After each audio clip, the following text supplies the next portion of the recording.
And here we are, everyone. Welcome to the Minnesota Varsity League 2022 Spring Finals. Make some noise. Make some noise up in here. It is day number 2 of our state finals. My name is Thunder McFadden, and I am joined by Aries this morning for our, I almost said Rocket League. It's Minecraft finals this morning, and Rocket League going to be a little later on this afternoon. Aries. That's right. We've got some stellar games lined up for today. All of these players here have had an amazing season so far, and I am very excited to be casting these games today. What are your thoughts? Super excited to get into it. Cannot wait. Our first game of the day, that is going to feature Hill Murray and Blaine. We were talking about this, kind of beforehand. Blaine, the only undefeated team in this league for Minecraft. So very interesting, excited to see what they bring to the map today. To go over everything else, we're going to pull up the bracket for you, everyone. Let's take a look at that and see exactly where the action is headed today. In round number 1, as we said, we are going to see Bengals and Hill Murray Alpha. That is Blaine, Hill Murray, game number 1. Game number 2, we are going to see AFSA taking on to Phantoms. Those are the ones that are going to be on stream. Also there you see in round number 1, Los Tigres from South, almost 0 from Roseville. And then the Pillagers, also from Roseville, taking on the Orioles out of St. Louis Park. What do you think of this bracket, Aries? I think we got a lot of great matches lined up for today. A couple ones that I personally am keeping my eyes on. Bengal versus Hill Murray. Bengals, we've seen some great things out of them in the past. They're the only undefeated team, only ever losing 1 round, I believe, all in all. Yeah. And then AFSA versus Fuchsia Phantoms from Egan, I think will also be a pretty fun game to watch. I personally am cheering for AFSA here. I'm friends with a lot of their players, so I'm hoping that they can pull off a couple of good things here today. So yeah, those are my thoughts for this bracket. What are you thinking? Nice. No, I love it, and you love to see it. I really think, we talked about predictions beforehand. Right.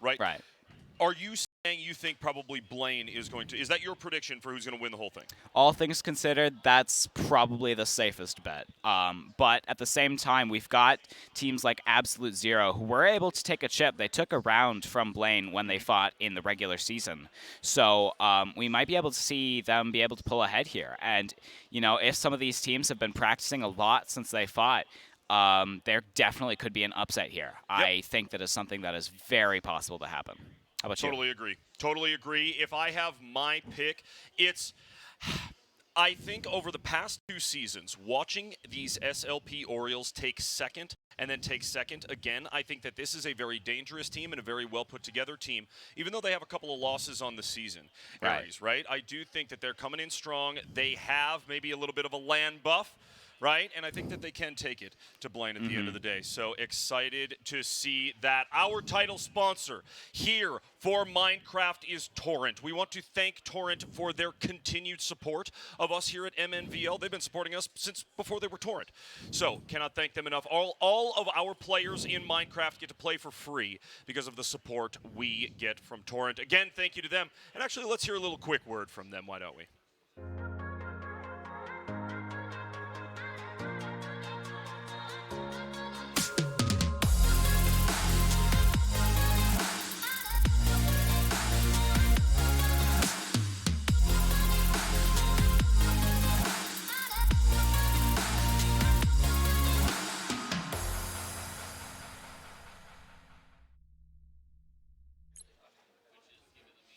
What a bunch of cool merch. And you can get it all in the store downstairs. Check it out. All of the Torrent merch, MNVL merch, and Wisdom merch as well. We are here at the Wisdom Studios for these state finals, and we will be getting onto the map shortly. It's Minecraft, and it is BEDWARS. If you are not familiar with the game in this game mode, Aries, this is a fun one. We've got 4v4 on the map. We have 3 different maps that the teams can select or choose from. BEDWARS. Explain to the viewers who maybe don't play Minecraft at all or very much, kind of the ins and outs of BEDWARS. All right. the map of BEDWARS consists of a large amount of floating islands, and each of these islands will have different spawners on them that will spawn in resources for these players so that they can build out and get better islands with better resources. At each player's base, they will have a bed, thus the name BEDWARS. And if that bed is unbroken, they can respawn as many times as they like. If they die, they come back at their bed and they're all right. But as soon as that bed is gone, that's it. They have no more lives. If they die, they're out for good. So they have to do their best to protect that bed with while also going for your opponent's bed. And the point of the game is to destroy your opponent's bed and take out all 4 players and not let them respawn. And that's about it. Perfectly put, Aries, perfectly put. Yes, indeed, that is the goal. If your bed is up, then you can reawaken when you die. However, once the bed is taken out, you are down to your last 4 lives on your team. So there's a lot of strategy that goes into this. How much defense do you play comparatively to how much offense you play? And gathering resources is always a huge, huge deal when it comes to Minecraft. So very excited to get in as we are getting players loaded and getting ready to go into game. So, the name of the game, right, we said BEDWARS, and BEDWARS has changed a little bit since last season and the season before. We found out over the first couple of seasons that the invisibility potion was something that was just a little too OP or overpowered for the non-gamers out there. A little too good of an item to still have in our BEDWARS. Right, and another thing that was just really not good for the flow of the game was the blocks of obsidian, which are, for those of you who don't know, one of the hardest blocks in the game to break. So if you surrounded your bed in full obsidian, then it would be almost impossible to get through to that defense, and it just really slowed down the flow of combat a lot. And so this season, we made the elective choice to remove both of those items. Tell a bit more about that. Yeah, you know, at the end of the day, like you described, some of these just extend the game in a way that is not either fun or entertaining, right? When there's a bunch of obsidian around the bed, it's so hard to get through. It extends the game on the offensive and defensive side. And then as well, those invisibility potions. The invisibility potion, it was just a little too easy to get into. So we've replaced those items, taken those out of the game, and we've added in some poison arrows, slow arrows, and a few other items into the game to make it more competitive, right? And to give teams more options for both offense and defense. Right, yeah. The items that I'm expecting to see a lot here today are those cobwebs. If you don't know, in Minecraft, if you step in a cobweb, you move very slowly, and it's very difficult to get out of them. And they're very good for trapping opponents and keeping them there while you smack away. And so a lot of the time they're used on defense when you're blocking yourself into a base. And I expect to see some more of that. That's been a prominent strategy used in the past. Another thing I'm expecting to see is those poison arrows. Yeah. Those things are deadly. You just get somebody in a sniper tower just raining down arrows from above. It's just borderline unfair. I mean, those things can be awful. Yep. Yeah, they really can be. So, as we talked about new items into the mix and into the meta here of Minecraft at MNVL, it will be interesting to see how all of these teams deal with these changes on LAN and in the state tournament. Practicing throughout the season and playing with these rules throughout the season, but at the end of the day, when you're on LAN, it's a different thing. When you're in the room and you're actually making things happen right here, it is a different mindset and a different kind of, just different all-around mentality. That's right, yeah. I know myself, when I'm at my house just playing my setup, I always am more relaxed and stuff, but here you're really feeling the pressure. I mean, even I, up here, standing on this great stage, I'm feeling it, and I'm not even playing today. It's so true. It's so true. State just has an air about it. There is just something special about the weekend in general, and we cannot wait to get going into the action here. As I said, players loading in. We will be on the map shortly, and I'll be interested to see which map we're going to be on, Dragon, Sonic, or Yoshi, right? That's right. It Jungle looks like 1. It's going to be Jungle, which is the Sonic-themed map. There we go. Perfect, perfect, perfect. So, and if I remember correctly, Sonic, that Jungle 1 map is a much more open map, right? Yeah, it's got a lot of open areas, but one of the biggest things to out for is the verticality. A lot of the islands have really high spots and really low spots, and that third dimension of up and down is something that a lot of people have to look out for. And that can definitely be detrimental if you get a high position against the enemy there. Yep. Yeah, most certainly. And we talked about all those arrows, right? The poison arrows, slow arrows, the ones that we have added and players have been using here in the league. We find setting snipers' nests. We talked about them a moment. Those high ground positions are proving to be very, very good defensive for teams. They will set up high point on one of the side islands or their own island and just pepper the enemy on the way in, whether it's a slow or a poison dart. You know, you talked about the poison darts earlier. Right. Those are so hard to deal with because if you have a good PvP opponent come up to you while you're poisoned, it's only a good 2-3 whacks before you are all the way back at your bed. And another one of those arrows that I honestly think is a bit underrated is those weakness arrows. If you get hit with weakness, that means you hit harder, and that means, or you hit less hard rather, and it's going to be a lot harder to attack somebody. So I honestly think that could be something we see a lot today, is just running in, hitting somebody with a weakness arrow, and then fighting them. Yep. That's a quick strategy, just pulling out a bow, firing a shot, and then switching to your sword and going in for the melee combat. That's something I personally see a lot in a lot of games. Yeah. Yeah, the strategies will be interesting to see, and it'll be interesting to see, too, how these strategies unfold throughout the day. Obviously, it's going to be not only what you bring to each game, but then also how you adapt and how you figure out what your opponent is bringing to the map as well. Speaking of the map, it's misbehaving. We're having lobby issues currently, so we're going to go to a very brief break, and when we come back, we should have some Minecraft action coming for you. Let's get to it. We'll be right back.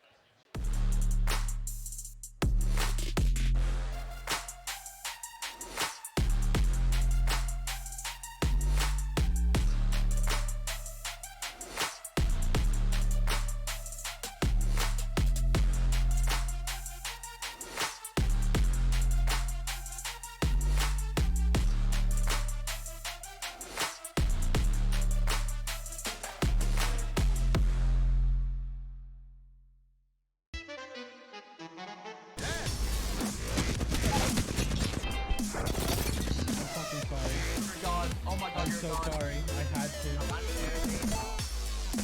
Drop me! Knocked one! Flush! Killed another! One! Killed them all dead!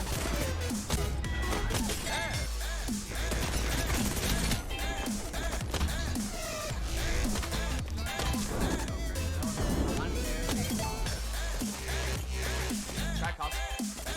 Flush on you. Is this thing called jazz?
And we are back, everyone. Lobby issues for now evened out. So we'll knock on wood, and hopefully that remains the way that it is. My name is Thunder McFadden, joined by Aries here on the desk, and we're going to get into some Minecraft here shortly. Aries, I'm excited for it. I'm excited for them to finally get on the map and start duking it out. This Minecraft Bed Wars is going to be best of 3 all day.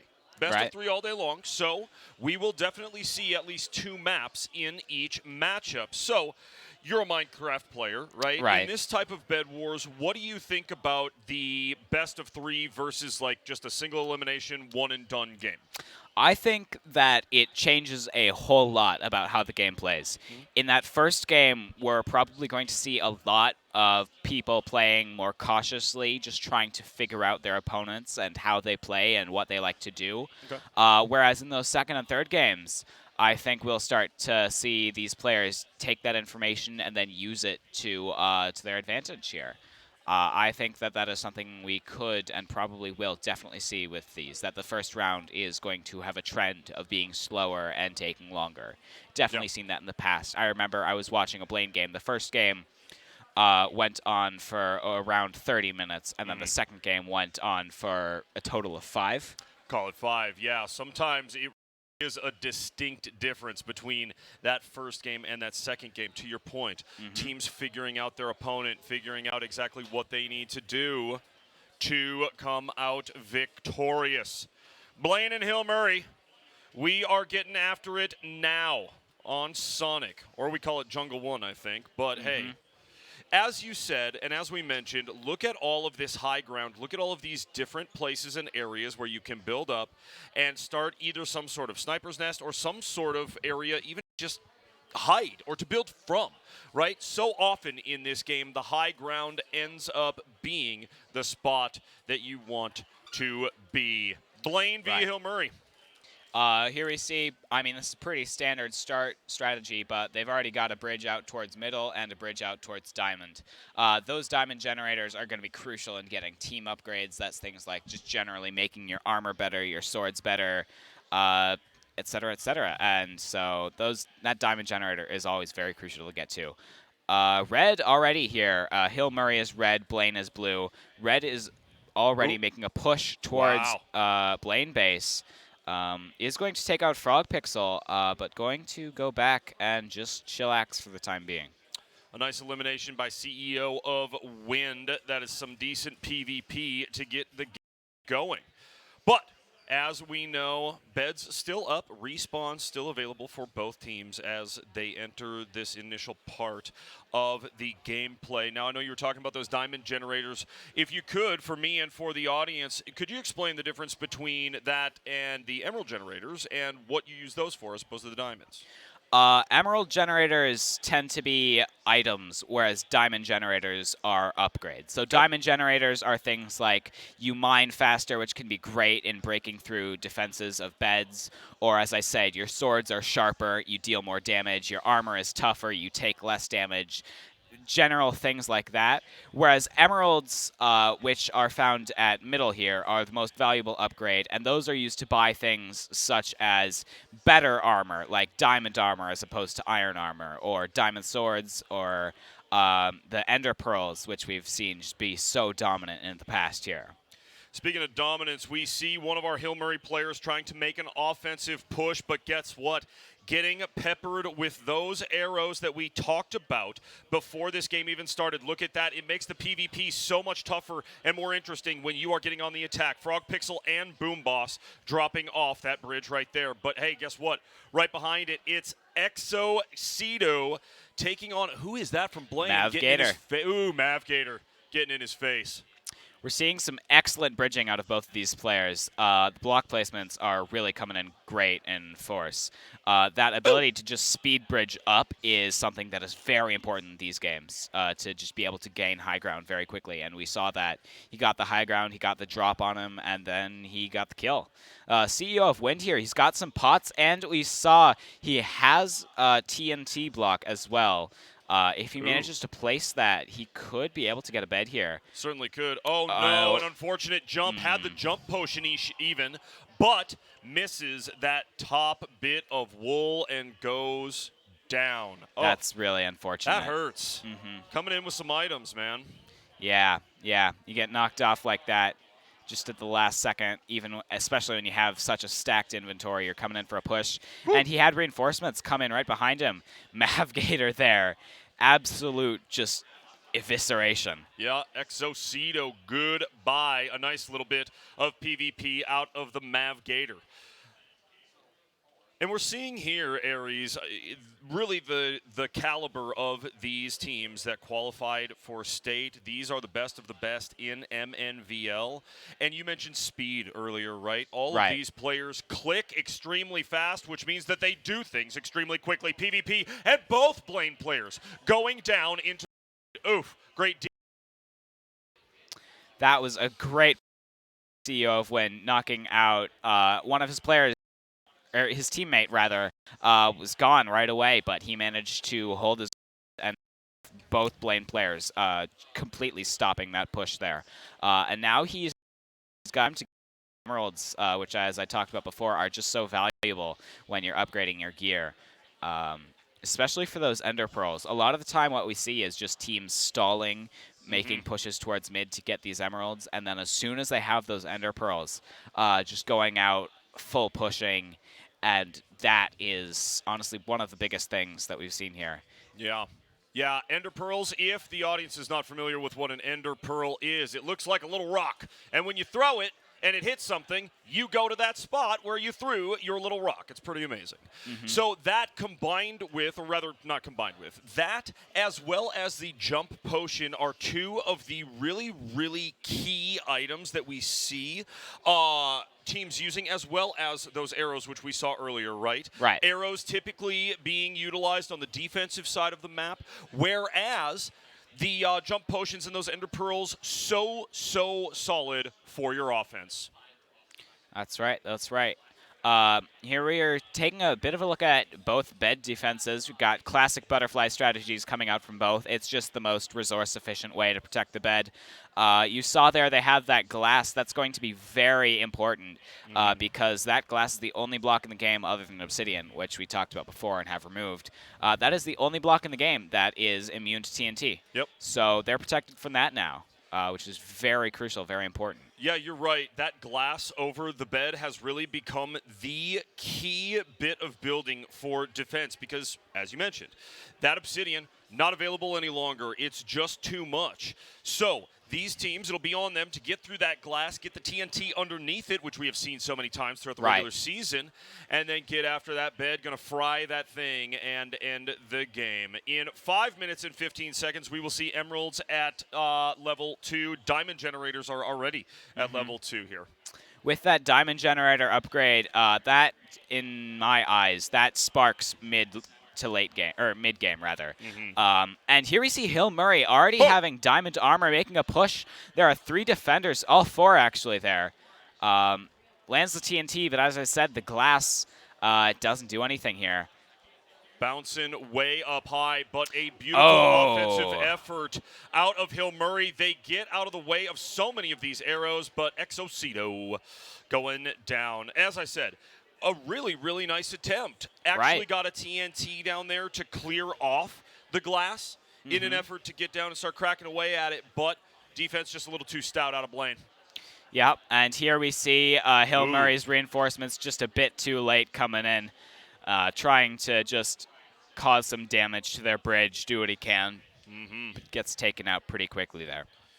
And here you see Blaine throwing wool over the top of that glass one more time. Just another layer, not even really for protection, but more, I think, for kind of disruption, confusion, distraction.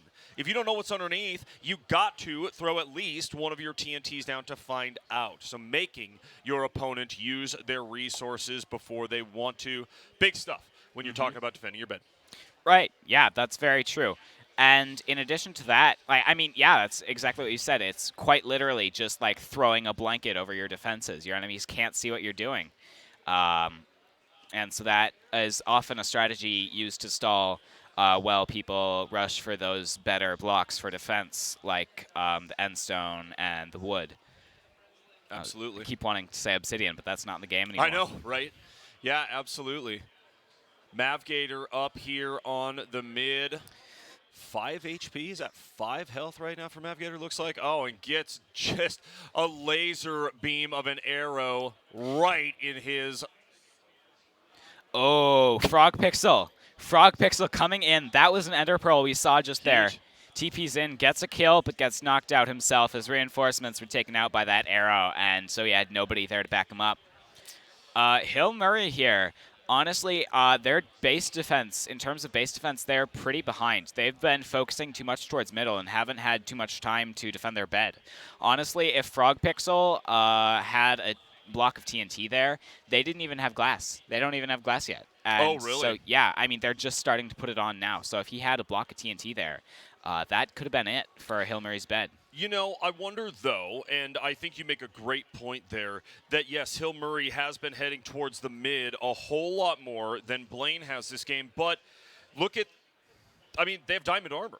That's or true. at least Exocito does, right? You know, and a number of these other players are going to be collecting that as well. So is that the strategy that will end up working out for them as opposed to starting off more towards the defense? We shall see. Looking like we've got at least one Blaine player making moves. Never mind. Making moves and falls into the void immediately. Ouch. Oh, no, oh somebody's no. here. Oh, Frog Pixel makes it to the base. Almost gets in. That was dangerous there Look for at Hill Murray. that. Unreal. Oh, almost in through the wood, gets through that end stone. Am I right? Gets Yep. through that end stone, but not quite down into the wood. And then, yeah, as you saw right there, tried to make himself a little hut. Right? Tried Right. to just Yeah. You know, bury himself in there and get towards the bed, which has kind of become the chosen way to fry your opponent's bed, is to burrow yourself in there. Exactly, yeah. If you can block off your entry, your way into the bed, that can be absolutely crucial because that's when your teammates come in and just block the enemy from getting into you. But if you're exposed, then you're just not able to break the bed as easily. So that is something that you see a lot in these high-tier BEDWARS games, is just trying to burrow your way into their opponent's bed like a little mole. Yep. Yeah, get in there as quickly as you can, destroying that bed. It's the name of the game. Oh. Ooh-wee. Exocito survives that one. Mavgator falls down and will head back home. PvP right here. Exocito, another solid kill on Steve Bob Carl. 19 hearts remaining. I mean, he's playing great. That diamond armor coming in clutch. You're right. These plays could really be quite important. I was dissing it a little bit earlier with I think that they should be focusing more on defense, but we've seen that Exocito. I'll get back to that in just a second. Look at this. 1v3 Boom 4. Boss going in face first. Don't care, don't matter. Now right behind him. Looks like it's Exocito. Yes. An arrow in the leg, but we'll go face to face with Mavgator and go down. A nice attempt from Hill Murray, but that defense from Blaine, solid. Yeah. But as I was saying, I was throwing a little bit of shade towards Hill Murray earlier because they were focusing too much on their offense and not enough on their defense. But now we're starting to see the effects of that. They've got that diamond armor. They've got those diamond tools, diamond gear. That is, I mean, he went face-to-face with Mavgator at mid. He took one hit before killing him. Yeah. Yep. Yeah, so, I mean, different strategies we are seeing across the map here. And we are now into, let's see, we have got Diamond and Emeralds at level 2, and Diamond 3 coming in right about 11 minutes. There, And Aries. now, folks, is when things get interesting. Once Emerald 2 starts to pick up, that's when the game starts to pick up as well. That's when things go hectic. We're going to start to see a whole lot more pushes, a whole lot more high-octane PvP. We've already got this jump pot out of Mavgator coming towards Exocito. Let's see what he's able to do here. Oh, Able to take him down. Gets revenge. Yeah, that is huge for Mavgator, who now, with this jump potion... They're now on the bed. The bed is exposed. No! Who got in there? They didn't get it. They did not get it. Unreal. That is so unfortunate. Mavgator fell into the void. He got hit off by an arrow Yeah. at the last second. Oh, man. I mean, Frog Pixel underpearled over, cleared a way through to the bed for Mavgator to get in there and break it. But he got knocked off on the way there. That is super unfortunate. Very unfortunate. A solid effort, but not going to come out victorious there. Both beds still up. But boy, you know, we see those Ender Pearls and the jump potions that, you know, being the two key movement items, right? And I think at the end of the day, it comes down to player preference, especially if you're playing offense and you're going on the attack. Really, you got to save up for what you're more comfortable with. Is it that Ender Pearl? Is it that jump potion? Because they both have their pros and cons. And What? The bed destruction! We didn't even see it! Red bed is down! Frog Pixel gets in with the deep fry! And Blaine do it! Hill Murray down to 4 lives. Wow. And there it is. I mean, that's pretty much the beginning of the end right there. As I said, Hill Murray just didn't quite have the defense up and ready. But at the same time, they still have all 4 of their players in, and they've got much better gear than Blaine does here. Oh! Oh, no! Oh, no! Was that a fireball that he threw up there? That was a fireball. Sheesh! Taking out the bridge and 2 players. Ouchie. Gets Blade of Thunder. Oh, no one survived. I'm and sorry. then CEO of Wind, Ender Pearled towards mid. Just desperation now. Oh, Exocito goes down, Frog Pixel. And now Bomb Boss, CEO of Wind, and that is game 1, folks. Wowee, what a game. Unreal stuff out of Blaine and Hill Murray. I mean, it was a great game, but man, yeah, good stuff. Yeah. You see a lot after that bed is broken that the team whose bed is gone just sort of adopts the, as Skeptor calls it, not long for this world strategy, where they just block themselves in their base and just hold out for as long as they can. Yep. And that never really works out. It's very important to just try and push that bed even when you have the downside of no more lives. That's very important to do here. Yep. And they went for it. They did. They went for it, and they got pretty dang close. They got to the base. They got down the TNT, but Blaine there, they were just ready for him, and they were prepared to stop him. That fireball coming in from Frog Pixel. Oh, well, and even in that moment, you remember, that TNT comes in, and 2 of those Hill Murray players are dropping. I didn't even see the Ender Pearl get the one up to the middle island. So in that sort of circumstance, quick reflexes, quick thinking keeps one of the players alive, but still, what an unbelievable fireball to take out that bridge and have 2 players dropping. That's how you get your opponents to get thinking that fast and make them make moves of desperation.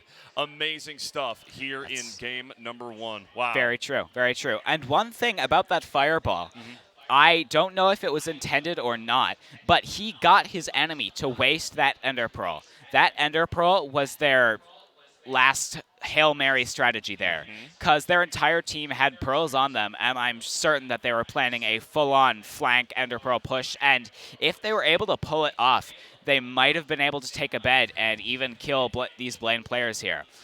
Yep. But they wasted that Ender Pearl due to that fireball, and then also one of the players died to that fireball.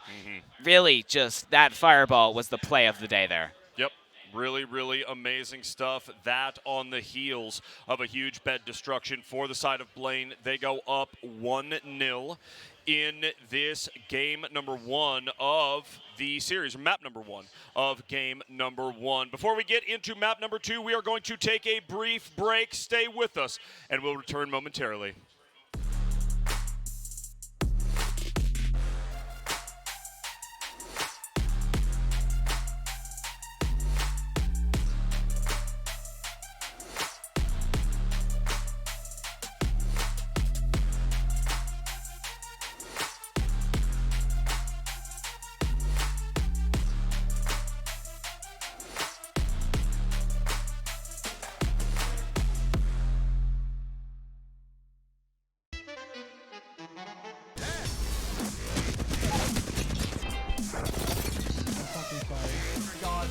So sorry, I had to. Drop me! Knocked 1! Flash! Killed another! 1! Killed them all!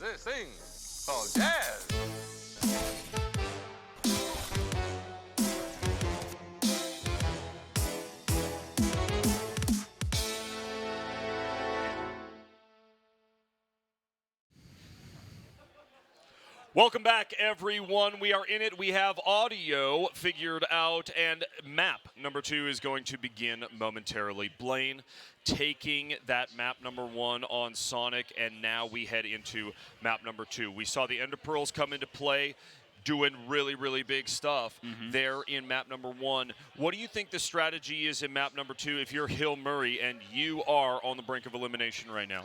I think that they really have to focus more on defense there. They pushed out towards mid, they got those emeralds, and that is very great. But, I mean, you saw they had that diamond armor. They were able to win a lot of their PvP battles. But the issue is that when Frogpixel got to bed and there weren't enough defense, he was just able to get in there and get that bed broken, and that's all she wrote. Yeah. Yeah, you know, and we talked before this game as we were introing both the game and the stream, right? In Minecraft, we've seen it a number of times throughout the season where one team wins game number 1 in 20 minutes, and then they win game number 2 in 5 to 10 minutes. Right. Now, I think that these two teams are evenly matched enough that Hill Murray can make a comeback here, and we could see a game number 3. However, they're going to have to play extremely quick to get out ahead of Blaine, because Blaine right now, they have the strategy, they have the speed, they are making things happen, and, you know, like you said, and like we looked at, right, that bed destruction came out of nowhere. Just came out of nowhere. And for competitive integrity, we're not going to zoom in on that at all times, right? We're not going to just be planted on the bed. But if they can do it that quickly, that they just get it done without anybody noticing, that's a very, very dangerous team. This next game here is going to be on Yoshi. Ooh. And Yoshi is a pretty quick map, I think. All the islands are a lot closer together than on both Dragon and on Jungle. So Yoshi can tend to, a lot of the time, be a very fast map. And so, as you were saying before, we might see Blaine come out just right away with that victory. You know, and or vice versa. Yeah, of course. Correct me if I'm wrong. When you're talking about Yoshi versus Sonic, what we saw on map number 1, less verticality. Right. Less rise, less opportunity to get the high ground on your opponent. So how will that factor in as well? Will it make these players act in a different way and play in a different way on the maps? We are yet to see, and players are getting in right now. We'll be on Yoshi momentarily. It's going to be sick. I cannot wait to see this next matchup between Blaine and Hill Murray, because the first one, even though Blaine won in this very kind of just slamming way, it was still competitive throughout the entire match. That's right. They won, but they did not win by a lot.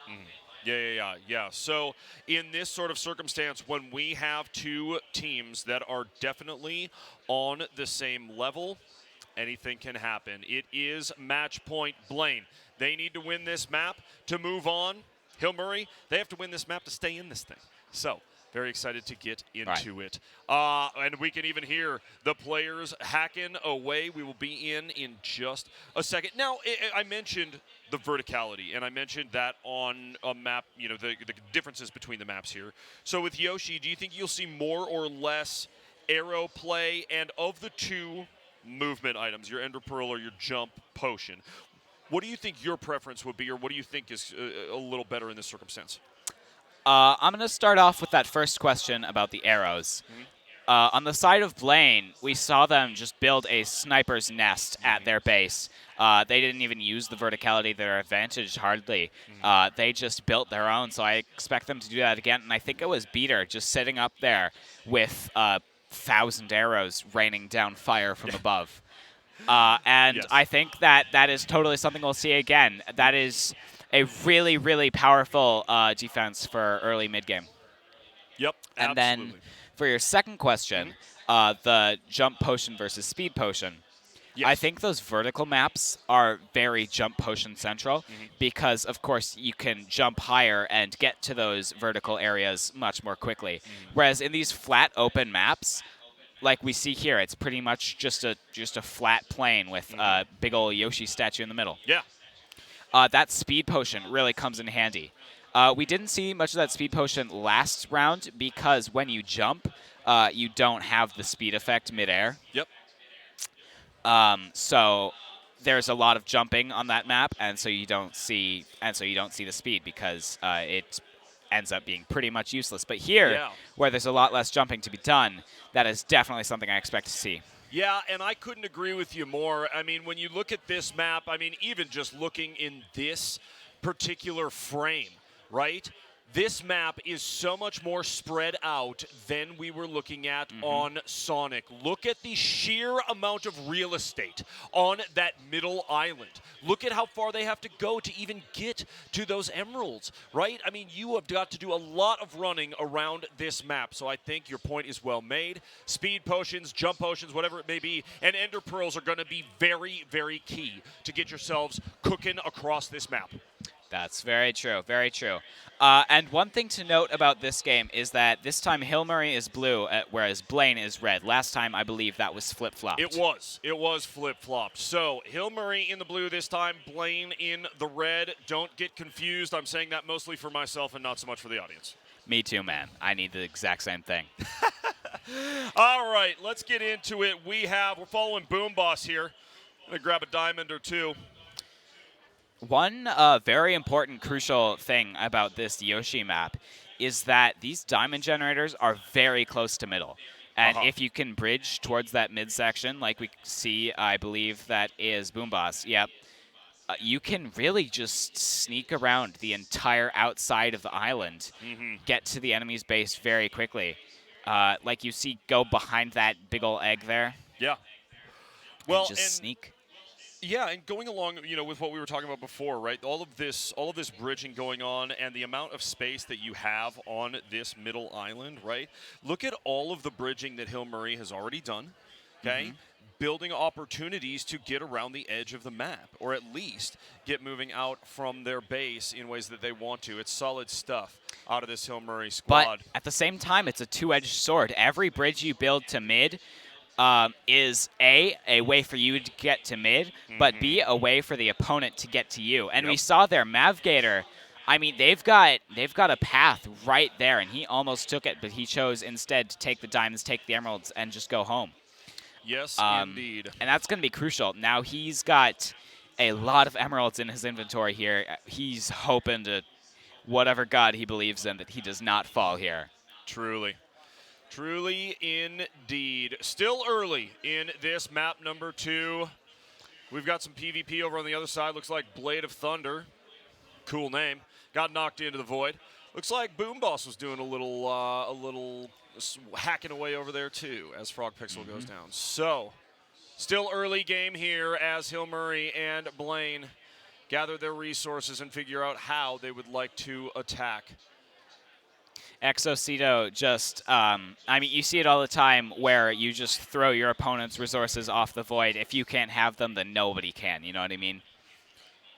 So that's something we see a lot. Oh, Exocito manages to take out Frog Pixel without losing a single heart of health.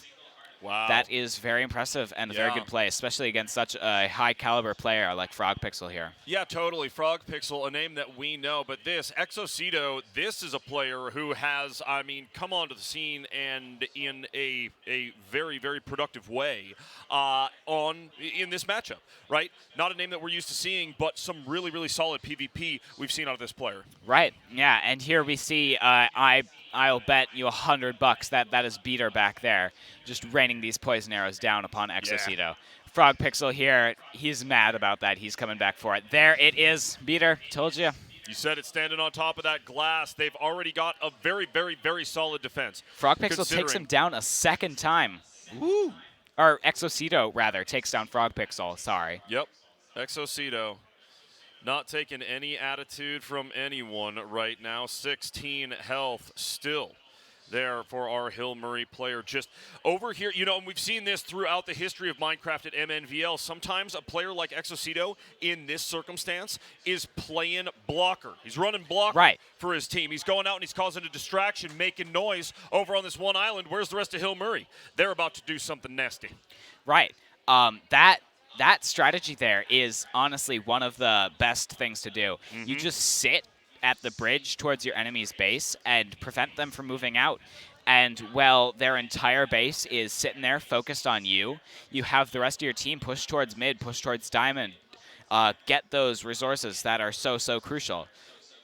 And they've got mid uncontested. Big here we Ender go. Pearl hooked all the way across. And who it's was there? undefended. It's a great opportunity for Mavgator, but who is there? It's Boom Boss with a nice boop. And goodbye, Mavgator. What a bit of defense from the Boom Boss. Huge. Wow.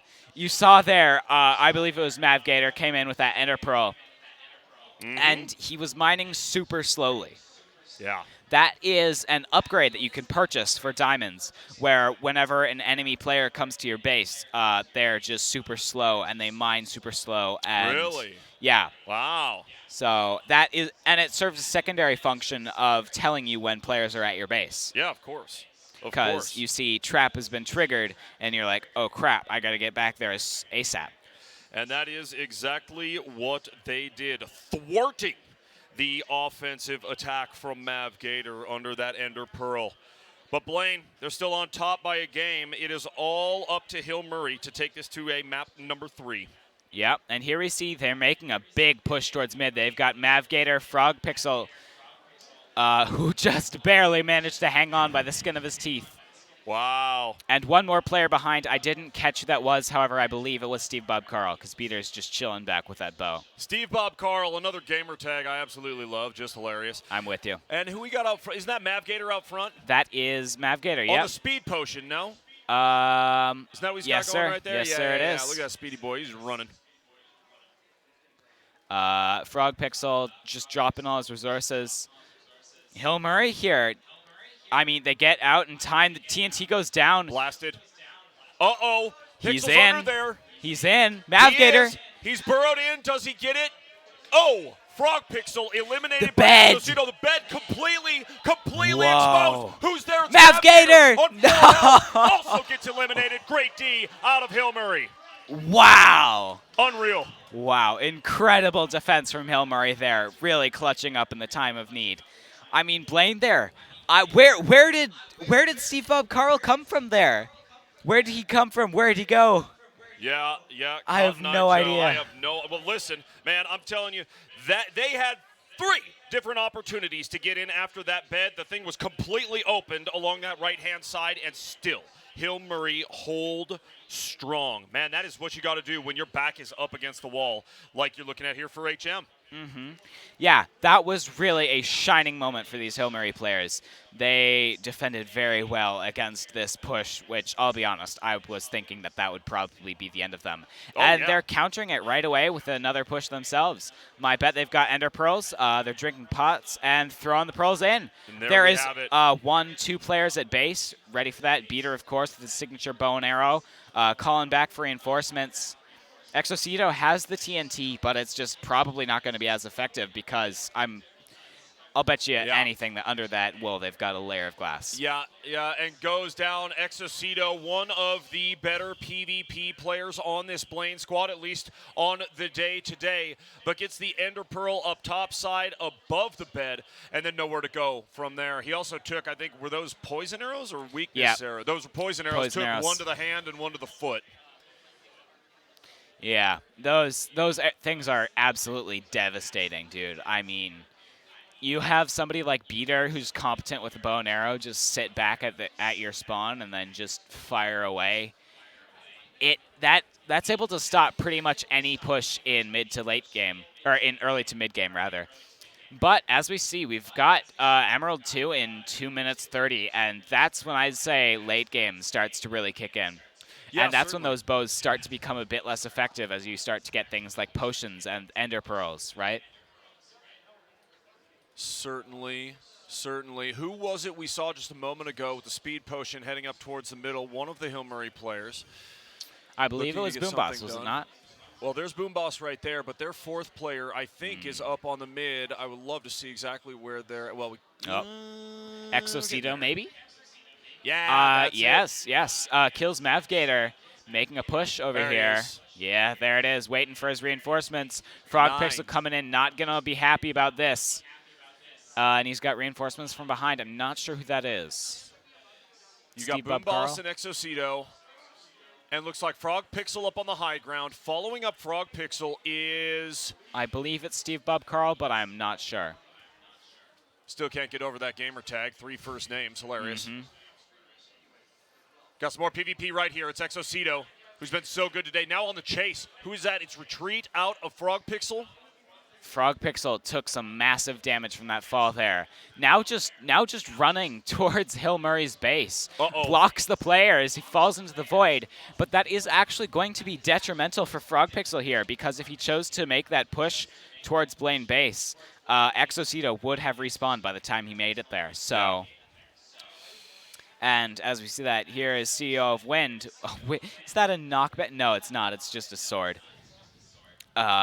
Just ready to stop that push. Still only has leather armor, which I am a bit surprised by this late in the game. Normally players have iron or diamond here, especially from what we saw last round with that very aggressive pushing towards mid. I expected to see some more of that. But at this point in the game, can you see a reason why somebody would have saved so much or would have not opted for upgraded armor? Well, for iron armor, it at least it is in the version of BEDWARS I play, and I believe it's the same here, is gold. And gold is used for things like TNT, fireballs, better swords, and just a bunch of other things, a lot of which are used for pushing. And just being that aggressor, just making those rushes towards your opponent base. Emerald 2 there, and here marks the official start of endgame.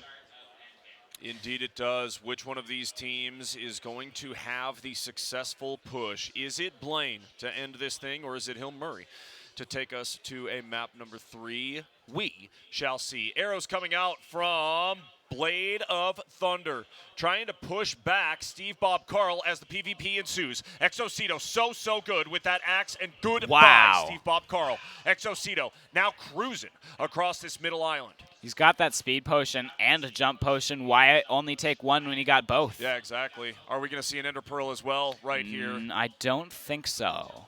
No. However, this might be a strategy. We've seen it before, where you pull all of their players away from their base and then Ender Pearl towards them. Indeed. Yeah, look at Exocito here. Instead a great takes effort a lot of fall damage.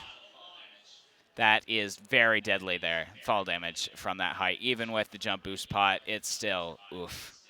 Yeah, and then going up against Mavgator. Oh, wow. Barely gets the kill. Exocito with a beautiful bit of PvP. That was crazy. And Mavgator had diamond armor, if I'm not mistaken. He did indeed. And you see Exocito there had those gaps. Hold on. Who's on red bed? Uh-oh.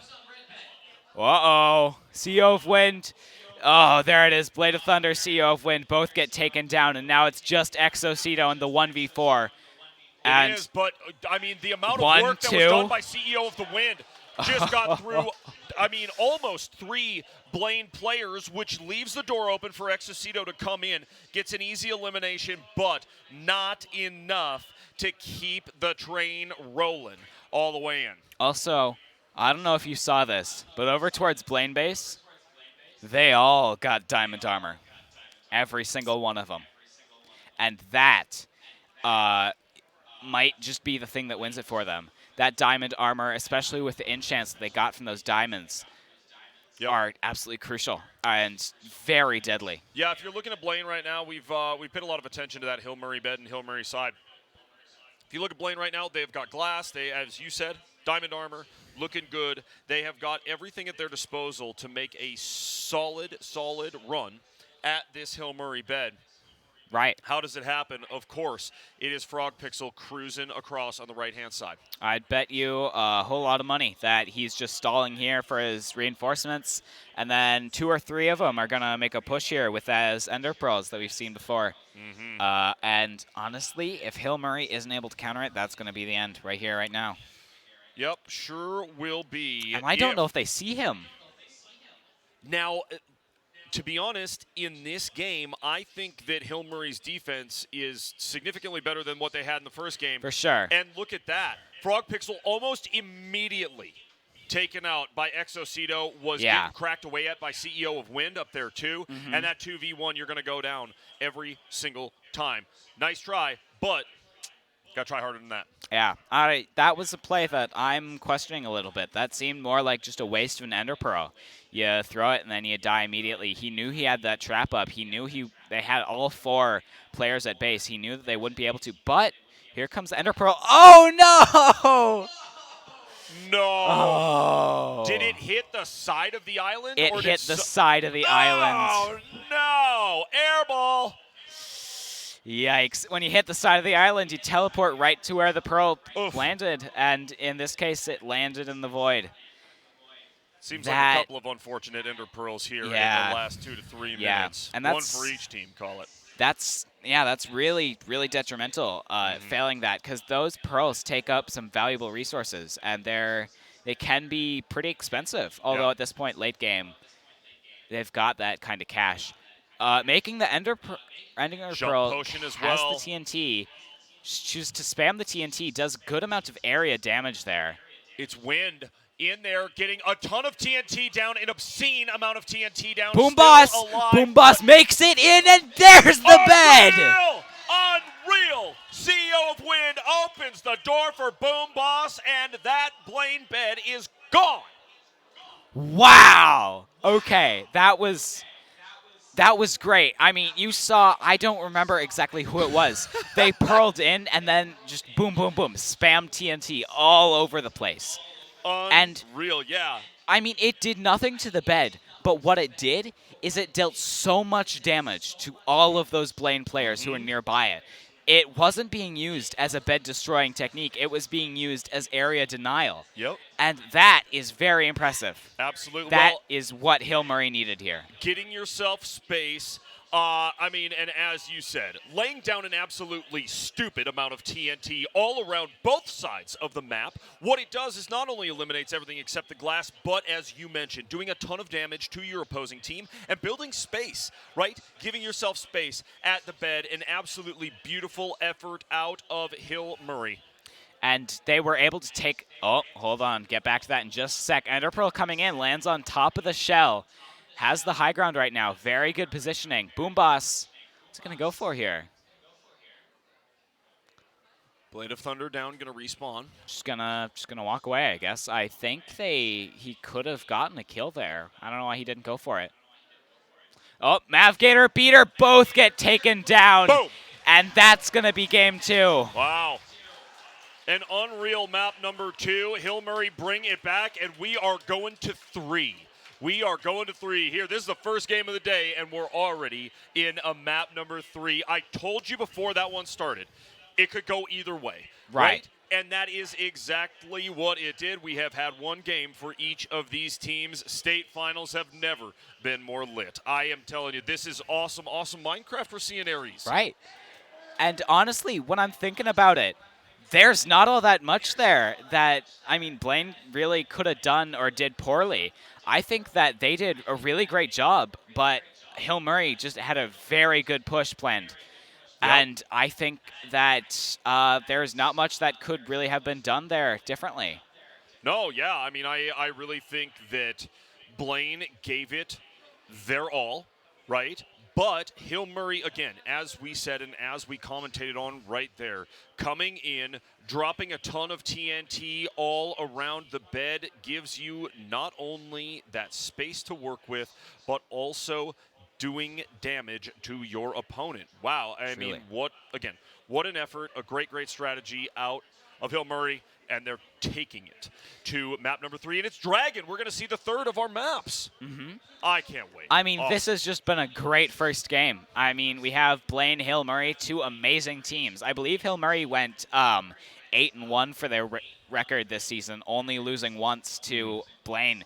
So this is a rematch. This is the grudge match, Blaine versus Hill Murray here. Yep. And this is very close. Blaine was able to pull that first one away, but lost the second one. Both times it was just pulled away by a hair. And so this third one really could still go either way. Certainly. I have no idea who's going to win this game. Not a single clue, and I can't even make a prediction. It would be a coin flip, to be honest, because both of these teams have the depth, they have the strategy, and they have the talent to make something happen here in this game number 3, right? You saw the answer from Hill Murray on map number 2. We're going to see map number 3 and see which of these teams has what it takes. And it looks like we're going to go ahead and load players into this Dragon map here as soon as we can. Some good Ender Pearl play, some good speed and jump potion play. We keep talking about these movement items. Dragon, our third different map so far today. I'm going to ask you the same question. And if we remember, the middle part of Dragon is kind of an open moat, right? It's a very weird and kind of strangely shaped map. So I personally think that obviously you're going to see your Ender Pearls in the later game, but the jump potion for me is going to be key. I am going to be looking to see who is going after the jump potion as an offensive piece early.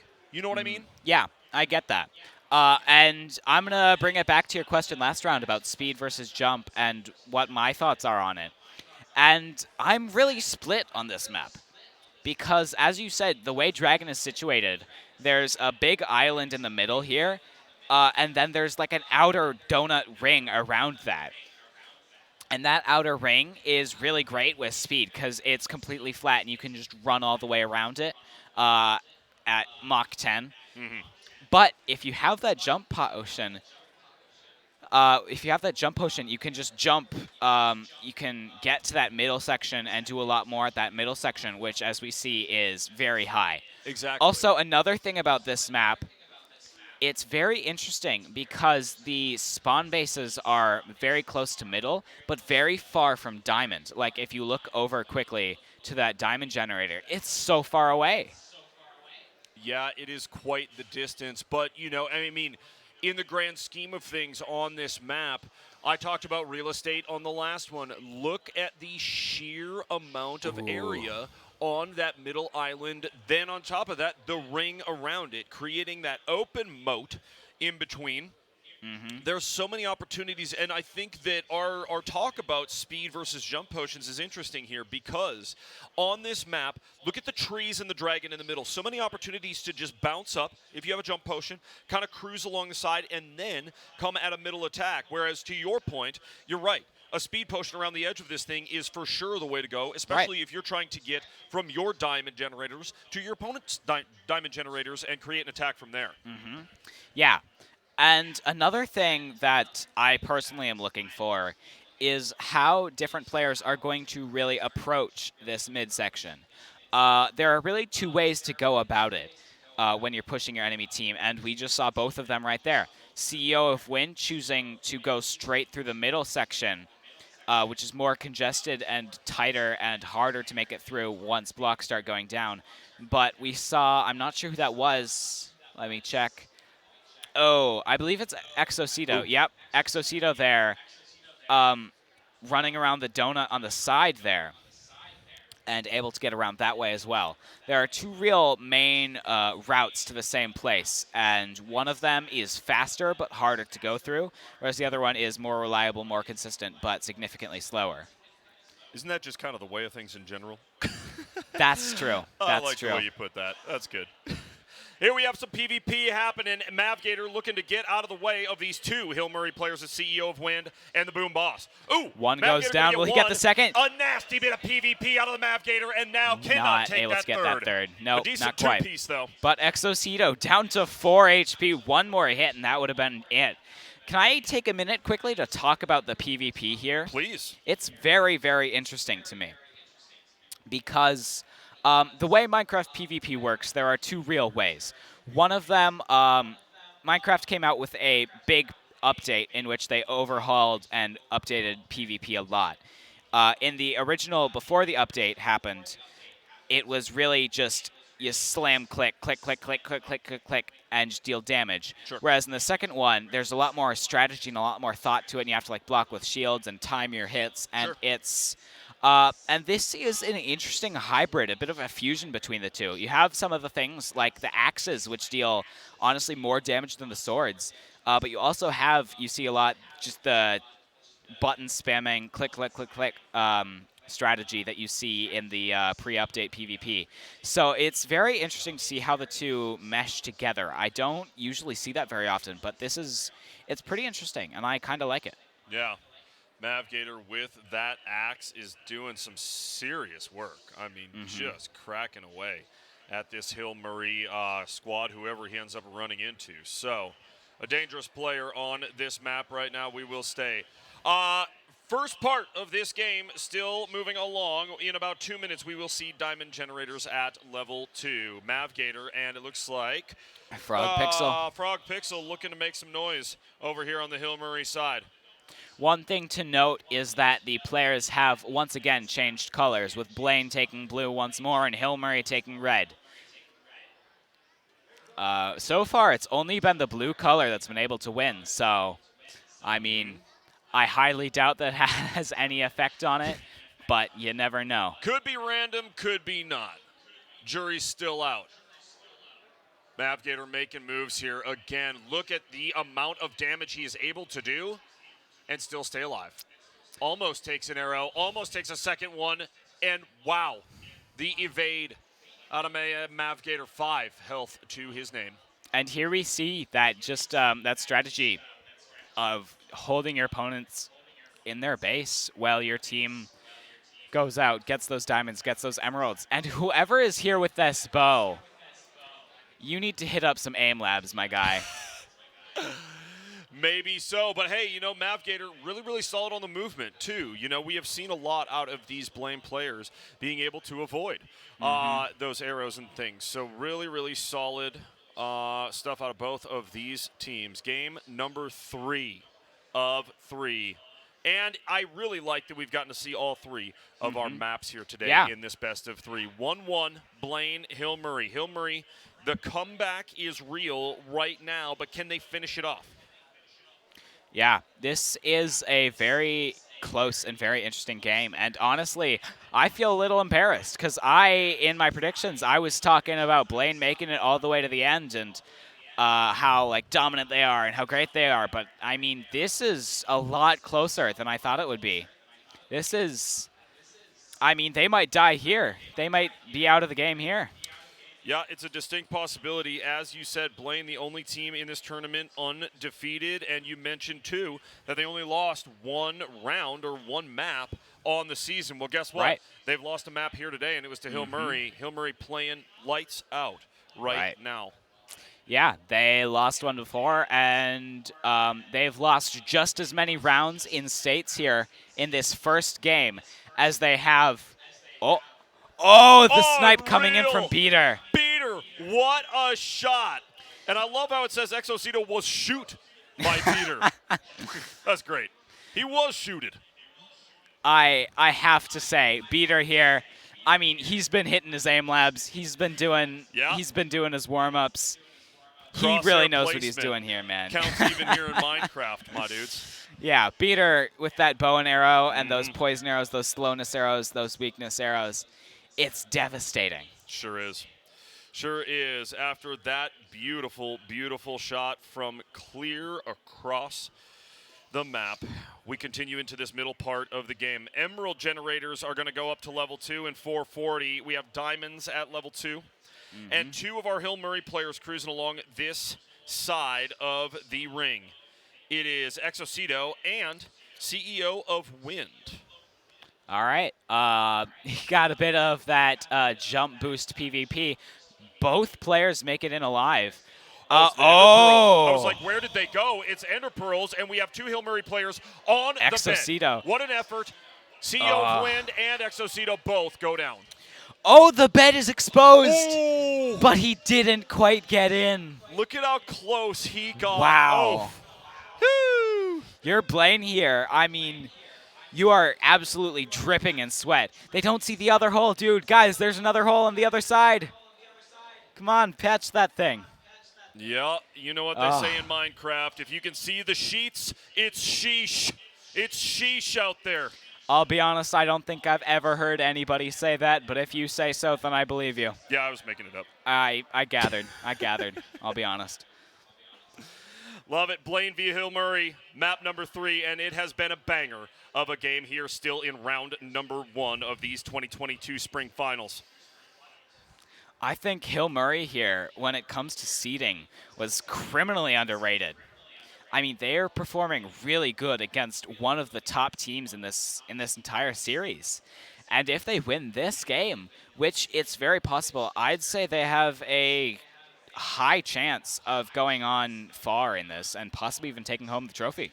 Yeah, certainly. Certainly, this is quite a matchup of two very, very, very Drinking talented potions. teams. Coming in with the Ender Pearl, there's only one at base. It's just CEO of Wind. And Frog Pixel goes in. There it is! Oh, There it is! Oh, it is always Frog Pixel, is it not? What an effort. Oh and my goodness. Blaine take out the bed. Frog Pixel, man, I'll be honest. I've casted for this Blaine team so many times, and I don't think I've seen any of the rest of these players get a bed destruction.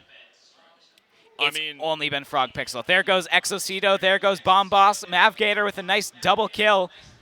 Will he get the third here against CEO of Wind? We shall see. We are now into a 2v4 in a bed. CEO of Wind Mavgator still up. still having leather armor. Oh, ouch. We're almost to Emerald 2, and you've still got leather armor, dude. I mean... Look at that speed potion. That's... CEO is like, no, I'm out here. Oh, makes it to the bed. Oh, There's boy. nobody there. It's an Ender Pearl. Do they get Hill Murray's bed? CEO has 2-1 health. He's got to run and do it fast, What and on that's what the earth? speed potion is for. There it is. Blade of Thunder coming in, and that's it.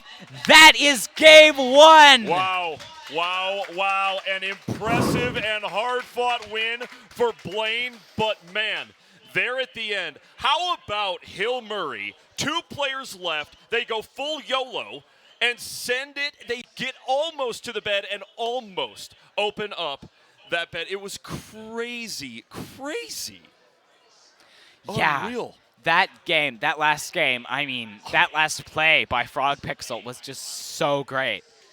Yep. I mean, they see him at mid, and I saw the flash of it, just like, oh, it's just one guy, don't worry about him, flash across their face. There was only one person at base, and Frog Pixel was just like, pfft, Ender Pearl's in, kills the defender, and gets that bed. Yep.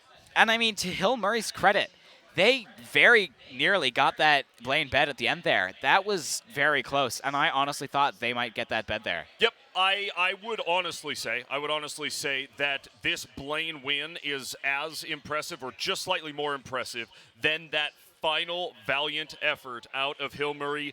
It's state, it's the finals, you've got nothing left, why not? They fully send it and almost make it happen. Super impressive out of both of these teams. GG's, what an effort, and it is game number 1 in the books.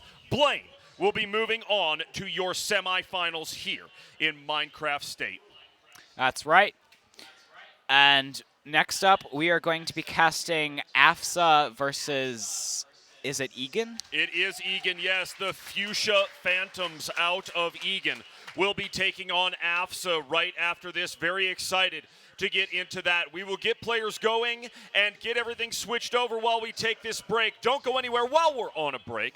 We want to thank our sponsor, Torrent. Torrent, we thank them for their continued sponsorship of us here at MNVL, multiple esports that they support us in, and all of those players get to play for free because of the support from Torrent. We cannot thank them enough. While we go to break, why don't you also follow MNVL on all social media, even the ones you don't use that often. Okay, just follow MNVL so you can keep up to date on all of the esports action that we have coming up and all of the content that we create throughout the year. We will be back, everyone, right after this.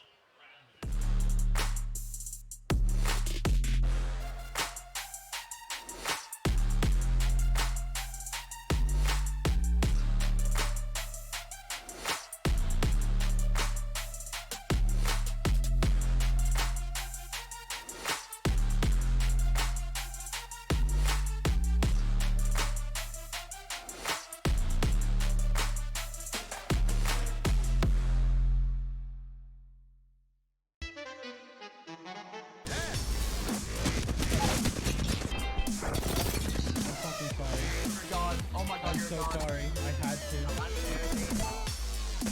Drop me. Knocked one. Flash. Killed another. One. Killed them all dead.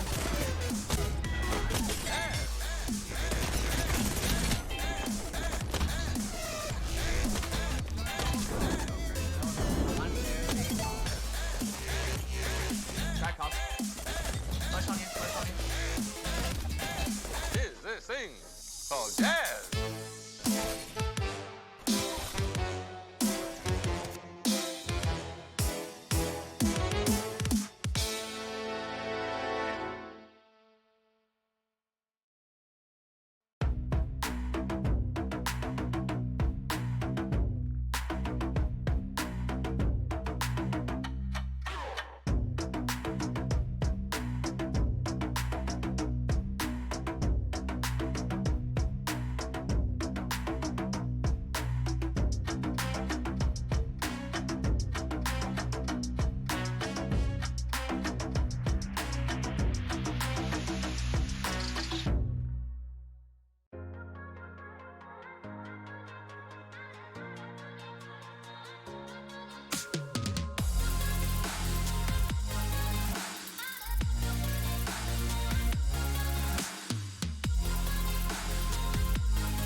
Hello, everyone, and welcome back to the Spring 2022 State Finals here at MNVL. My name is Thunder McFadden. I am joined on the desk by Aries. Aries, quite a matchup there in game number 1. And now we are on to game number 2, still in round 1. It is going to be between AFSA, the AFSA Eagles, and is going to be one of the teams is Egan. They go by the Fuchsia Phantoms, but they come from the school of Egan. How excited are you for this matchup number 2? I'm pretty excited, all things considered. I mean, I got some friends over at AFSA. I said I'd be cheering them on, but at the same time, I mean, Fuchsia Phantoms have had a really good season, and I'm expecting to see some pretty great things out of both teams coming in here. What are your thoughts? I think the same thing, and we have seen over the history of Minnesota Varsity League how the competition in each esport has grown and grown and just gotten tougher and tougher, right? And Minecraft is no different. This league has grown and has gotten more competitive over the years. There used to be 2-3 teams that really kind of stood atop the rest.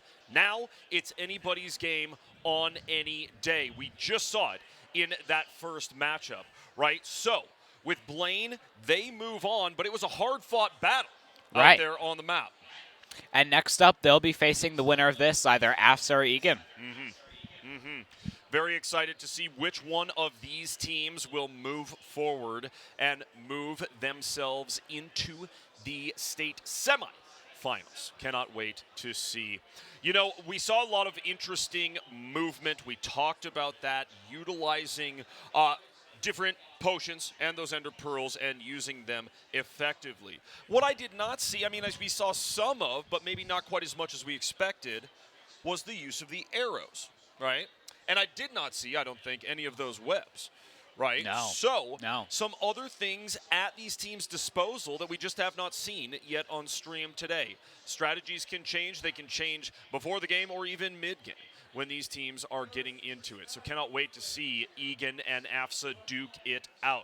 And I'm excited to see what map they're going to play. It's cool that in the first matchup we got to see all 3 of the maps. And it's going to be Yoshi will be starting on between Egan and AFSA. That's right. And as you were saying, those arrows, I was pretty surprised that we didn't see any of that. You see a lot in a lot of high-tier PvP gameplay. You end up seeing, like, at the 2 players are charging towards each other at the last second. They'll use a fishing rod or a bow and arrow or something to just mess up their opponent's placement and knock them away a little bit before engaging. And that's something that you see a lot to just disrupt. And in addition, the weakness arrows can be really effective. That weakness status effect is often overlooked, in my opinion. So I'm pretty surprised that we didn't see any of that. Yeah. But from the arrows that we did see coming in from Beater, Oh, wow. And then was it Beater or was it... it was Beater. It was Beater that had that one Beater. long shot from just clear from behind the bed all the way to the mid. What a zinger. Absolutely insane. So, more of that type of action honestly possible and probable throughout the rest of the day. All of these teams, we mention the skill level of these teams, every single one of these teams, elite Minecraft BEDWARS teams here at MNVL. So the strategies, as I said, they will change throughout the day. How much stuff can you afford is a big thing, and this is a question I was going to ask you while we're getting into game. What is the toughest thing to save up for when it comes to speed potion, jump potion, or the ender pearls?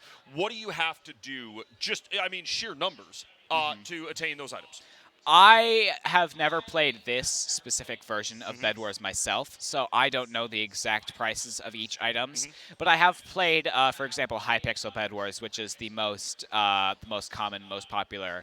And in that, speed and jump potions are both 1 emerald, whereas ender pearls are 3. 3. So there again, you see the price difference, obviously, and those ender pearls, right, coming into play more in the middle to end game, because a lot of times these teams, they're saving up that money for other things that they might need, right? Yeah, and there are some other items in Hypixel that have not been brought into the game here, and I wonder if we might see some of those items in the future. What items are those? There's an item, it's called the bridge egg, okay, where you throw an egg and a trail of blocks follows it. And so you can just throw that egg at a base and just have a bridge that base permanently. And that's something that is a pretty prominently used in higher tier BEDWARS gameplay. You know, and that would be an interesting item too, because if you can save up for one of those and you can build a bridge just that quickly, Right. opening up not only avenues to your opponent's bed, but even getting to some of these other islands, making that easier, right? I mean, it takes out maybe a decent amount of the bridging and the time that's spent doing that. So Right. an item like that could make for faster gameplay. Who knows? And as we know, we have already changed the meta here at MNVL once. We are likely and liable to do it again if it so fits our league and our competition, right? For sure. Another item that I personally would love to see in these games, it's called the Pop-Up Tower. And anybody who has ever played Hypixel BEDWARS knows the name. It's more of a meme item. It's not really used competitively. Sure. But it's pretty cheap. It's only 24 iron, which you get pretty quickly. And you place it down anywhere, and it constructs a big old tower around itself. So cool. And me and my friends, whenever we play, we always just default to just upgrading our generator, getting as much iron, and then just spamming those things around the map as much as we can. It's beautiful. I've got some pictures to show you later. It. Oh, of course. I love it. I love it. Speaking of spamming, okay, one strategy that we saw working out in that game number 1 that I think will probably transfer through the rest of the series that we do see today is spamming the TNT. Right. Getting into the bed or getting at least somewhat near it, and maybe even picking the high ground for that, right? High bridging over your opponent's bed we've seen done before, and then going in, spam the TNT. Drop it like it's hot. Drop as much as you possibly can around that bed, whether they have glass or not, because as you said earlier, it does so much in the way of doing damage to the other team, building yourself space, giving yourself avenues to burrow in and get after that bed. So, I mean, cannot wait to see what the rest of these players bring to the table. There are strategies we haven't seen yet that we may, right? Yeah. I mean, there's plenty of other opportunities and plenty of ways that these teams can build either their attack or defense that we haven't seen yet. So very excited to get on to the rest of the day and see what the teams have.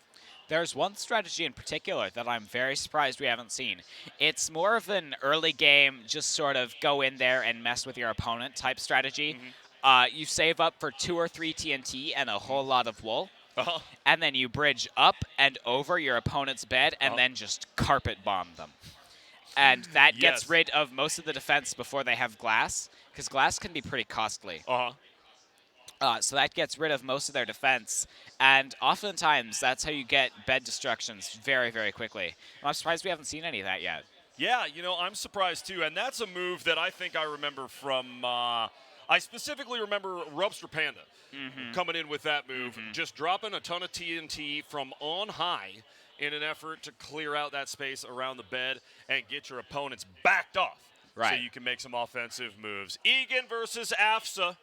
These are some teams that we have seen before. I think AFSA has the names, though, of the, is that the Hill Murray players? Those are the Hill Murray players. I expect that to get fixed. Yeah, we'll get but I know on that team we've got Quadro YT, George, Lego Bueller, and we're missing Soulless Duck. Soulless Duck, all right. All right. Love it and love to see it. Egan versus AFSA. Let's get after it. We already see 2 Egan players moving clear across the mid and bridging toward their opponent's, or maybe going to bridge toward their opponent's bed. Yep, it looks like Haroon here. Haroon Sean heading in. Oh, but whoever it is over there with the bow, with those poison arrows already. No, it's weakness. It is weakness. Yeah, the weakness arrows coming in. As I said, I expect to see more of them. Yeah, whoever's firing over there is definitely a sharpshooter and connecting on at least a few. Haroon really trying to make a push here, but there's not much that he can realistically do against just the spam arrows. The arrows are so effective at stalling early game here. Sure are. Haroon Sean over here, now back up to that 20 health and just teasing. Teasing the AFSA players right here. While the rest of the Egan squad is doing, we don't know, gathering items and preparing for a future attack. But you see here, every single AFSA player right now is at red base. They haven't made any moves out because Egan is just controlling middle here. They're not letting AFSA get any ground here, and that is very crucial. It sure is. Haroon just making sure that he's got that attention on him. All eyes are on him right now from AFSA. You love it, and you love to see it. That type of distraction and strategy here in BEDWARS at MNVL. AFSA and Egan. Early stages still here in this game. Yep. I love this map so much. Yeah, I know. It's so well built. I love how well built the maps are. And I think we're working on making more maps for next season. I'm very excited to see how those go. Yeah, absolutely. Always doing big stuff here at MNVL. 100% of the time. Egan, this is Haroon Sean still over here dancing around and just playing for his opponents. Wow. Try to shoot me with that arrow. Try, I dare you. He's got the evasion tactics in store. And he's getting backed up by, it looks to be... Novi B Mecha. I don't know how you're going to pronounce that. Mecha? Novib Mecha. All right. Love it. Either way. Let's just call him Mecha, shall we? Mecha. Sure, why not? 2 Egan players going after one of these AFSA players in red. I believe, yes, it is Lego Bueller. Lego Bueller, what kind of armor does he have right now? He's just got leather armor on right now. Lonely Tyronely falls into the void. Lego Bueller there taking fall damage. He's low. He is very low. He's 1 tap, 2 tap, but still trying to make something happen here. Sure enough. Blocking off. Oof. Mecha. Novib Mecha gets him. And there it is, Egan with another elimination. Yeah, there it is. And this Egan team, they're doing a great job of just controlling that midsection. AFSA is not having much luck getting those emeralds. They had Lego Bueller over there for a bit, but he got dispatched pretty quickly by Mecha there. Sure enough, and now you've got Lonely Tyronely fallen into the void one more time. Slow goings here in the first portion of map number 1 between Egan and AFSA. Diamond Generators 2 are coming in 50 seconds. That's just generally how the start of BEDWARS games go. And we see here these blue... Wow, Haroon there. I was about to say how much of an advantage AFSA has when it comes to PvP, but then, I mean, Haroon comes in, almost gets 2, and Georging does get 2 there. Yep. Yeah, Georging on a mad one there. But yeah, these AFSA players, one benefit of not being able to get to middle as easily is that you get a lot more diamonds. And you can see they've got enchanted armor and enchanted weapons, whereas the Egan players do not.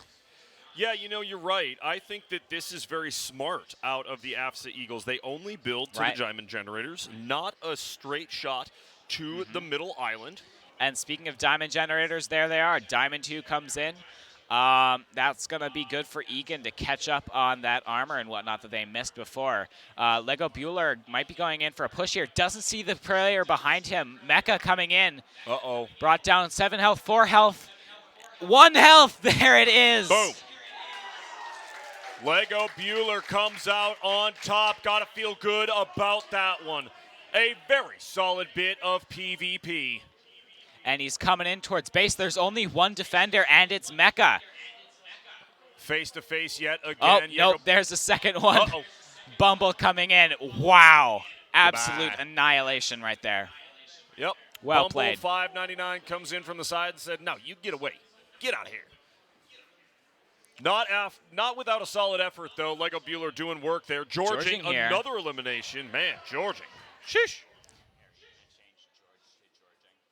Yeah, and now he's making that push towards their base. Is he going to be able to pull something off? He's going towards Diamond instead. This is an interesting choice. Might just, yeah, there it is. Just going for the sabotage play, getting rid of their diamonds, and probably not long for this world if I had to take my guess, but might just see what he can do here. Yeah, but still being effective, being annoying, taking that diamond and hucking it off the island, you know. Yeah. At the end of the day, that's liable to make you And at least that's a little bit Haroon. grumpy if you're Haroon, Sean. I mean, had the advantage, had that iron axe and iron armor, and still almost died. Hold on. Who is that? Oh, from I AFSA, think and it they was both Soulless go Duck. down. No, it was Lego Bueller. Lego and Mecha. Yikes. And, you know, Haroon's like, don't let me, like, don't leave me out. Come on, I want to join, and falls off himself. That's unfortunate. Truly unfortunate. Both of these teams still figuring out exactly how they want to attack and build that offensive pressure. Bumble followed up by, we just missed who that was, but moving towards this massive middle island that is Mecha. Yoshi. It's Mecha there. Probably going to encounter some resistance from AFSA. They've established a pretty good mid presence here.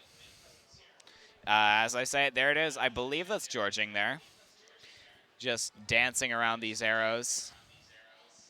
Yep, Bumble not quite connecting. Georgian going to collect those arrows just off the ground. Yeah. But now I we've mean, got 2 Egan players over here. 3, call it. 3. Haroon, Mecha, and Bumble. All 3 of them. Yes, it is Georging. Going in against Haroon. Haroon is going to win. Comes out 11 HP, but eats the Gapple and gets back up to full HP almost immediately. Sure Those enough. golden apples, they're very powerful. They're a thing that's often overlooked, I feel, in BEDWARS, but if you eat one of those, you get brought back up to full HP pretty much immediately. Yeah. See Haroon here back up to 20. With an Ender Pearl in hand, Uh-oh. it goes in. He teleports behind. Oh! Gets behind. They don't see him. They don't know. He gets in. Does he get the bad Haroon Oh. shot just up and over the top and off the map? A beautiful effort, but AFSA on the defense. Not quite mix it in, but that was scary for AFSA. I'm sure that their palms are shaking right now because that was very close. He Gotta got be. through one layer. He got through wool. He got through glass. He got through endstone. There was just wood around that bed. And to set all of that up, a perfectly placed Ender Pearl Right. behind the defense, right just inside their base, so he can run out to the bed. Beautiful stuff. Those Ender Pearls, though, they make a pretty loud noise cue whenever they land, and I am pretty surprised that they didn't hear it right away. I mean, as soon as I hear that Ender Pearl, I know to just, like, look around my bed and just be very aware. I'm surprised that it took them so long. Georging here at Blue Base, whoever it was who just ran right past him, did you see that? I did not see that. Somebody ran right past him. Huh. But either way, Bumble and Georging going to go in for the trade there. Both of them going down as Novib Mecha makes moves towards the middle island. Only just a couple of engagements as far as PvP so far in this matchup. Not quite as much as I saw in matchup number 1. Correct me if I'm wrong. I'm completely agreed with you, but hold on here. We just saw Lego Bueller there. He's got that diamond armor in store. That's what he's been doing this whole time. Sure does. And look at that jump potion. Coming in, I mean, he took a heavy hit and took 2 hearts of damage. That's serious. Ender Pearl there it coming is. in, Oh, and he no. falls! Ouch! Ouch! And he falls off the void. That is, oh my goodness, you hate to see that. Just misplacing the Ender Pearl and boop. But I mean, if Falls he had down. landed that, there would have been There a was nobody pretty home. good chance. There was one person at base, and he had leather armor and a wooden sword. Yeah, and on top of that was at least a bit of a distance from the bed itself and from the defenses. So if you hit that Ender Pearl perfectly, just another step up on the actual island, you might say sayonara to that bed. That's right. Here we see red team AFSA making moves towards mid. Not sure who that is, but looks like they're setting up a push here. They've got Lego Bueller behind them with that diamond armor, diamond weapons there. Emerald generators tier 2. Now is when things get interesting. Ender Pearl comes in towards diamond gen. That is a very interesting play. Lego Bueller coming And in. another one, you Both see it off players to the coming side. in. What a beautiful shot, but they see it right away. Haroon. Where is Lego Bueller? Where is he? Oh my gosh, did he miss the Ender Pearl? Oh, we got one person up topside on that bridge to mid. That's Lego. He threw a Pearl, and you know what? You know what I think it did, Thunder? I think he missed the island. It fell into the void. Oh, Another no. Ender Pearl comes in, but he doesn't have his backup anymore. Oh, wow. Almost catches the bridge, but is lost. Oh, there it is. But yeah, you got to be more careful with these Ender Pearls. We're seeing a lot of people miss them and either just straight up throw them into the void, at which point you don't teleport at all, or hit the edge, which is deadly, because if you hit the edge of an island, there's nothing you can do to recover. Yeah, now, and tell me this with the Ender Pearl. When you click where you want it to go, do you have to lob it a little bit? Yeah, or, yeah, okay. it's got a bit of an arc So to you it. got to aim high. Mhm. Okay. Perfect. So there is at least a bit of, some outside factors Right. that are working in there. So a little more And- understandable if you have a slight miss every once in a while. But boy, Right. we have seen 3 or 4 already today. Right. And there are some more, I guess you could say, physics to it, which I kind of laugh at because Minecraft is not a very physics-accurate game. Sure. But if you're sprinting, for example, and you throw it, it'll go farther, and that arc will be more flat. If you're going backwards, it's got the opposite effect. Some things like that. Sure. It sort of carries over your momentum a bit, I guess you could say. Maybe we just say in Minecraft we're building our own physics. Right, yeah, We yeah. love it. Love to see it. Landing on top of the tree. Is anybody home? Yes. Uh-oh. 1, 2, 3 is home. Georging. Wow. That. Uh-oh. I mean, he dealt some serious damage to those blue players there, but just didn't have anybody to back him up. Lego Bueller there was coming in for it, but fell into the void. My guess is it's a missed pearl. Yep. Yeah, we have seen that a couple of times today. The Ender Pearls not quite sticking where these teams want them to. Mid-game approaching the end game. Defenses really should be set up by this point. I mean, and tell me that, Aries, do you think that both of these squads definitely have their glass, everything ready to go, and they're building for an attack? Oh, yeah, and we're seeing that coming in here. Double Ender Pearl, landing Uh-oh. on top of the Sniper Perch. Triple Ender Call it a Pearl, triple. Haroon, but Quadro and Georging there Oh, are ready to my. take out Haroon and block up that bed defense. It's a 3-piece for Soulless Duck. Beautiful Wow. work on the defense, and Egan have been thwarted by AFSA. I mean, you saw a great 3 Ender Pearls there. That was 2 on top for the distraction, and then Haroon goes in for the bed. And honestly, I thought that was going to work, but I think it was Quadro who was coming back and was able to catch that 3rd Pearl come in. And that really just saved them. That really saved them. And that triple kill by Soulless Duck. I mean, great job, man. Yes, seriously good offense. Or, sorry, defense, out of Soulless Duck. It was a beautiful bit of PvP. And AFSA really standing tall here in map number 1. That was amazing. And now, how do they turn that energy and that momentum around and get a solid offensive attack off? Well, see, Egan here, they just spent a whole lot of money on those Ender Pearls. And actually, you saw them dropping those pearls to each other. It looks like they're going for it a second time. Yeah. But after this, they, in terms of econ, might be a bit low. Might not have the materials, might not have the gold, the diamonds, the emeralds, etc., to afford much more or to stop a push. Ooh, but here we do have a push from Egan. 2 Mecha. players in, 1 on the high ground. Nova Mecha goes down. What? destruction. Charging!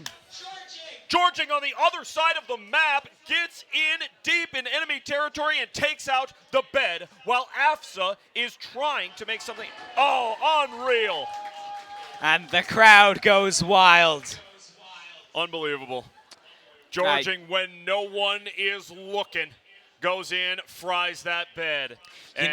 I was just about to say, there are only three red players here, only 3 of AFSA at base. Where's the 4th one?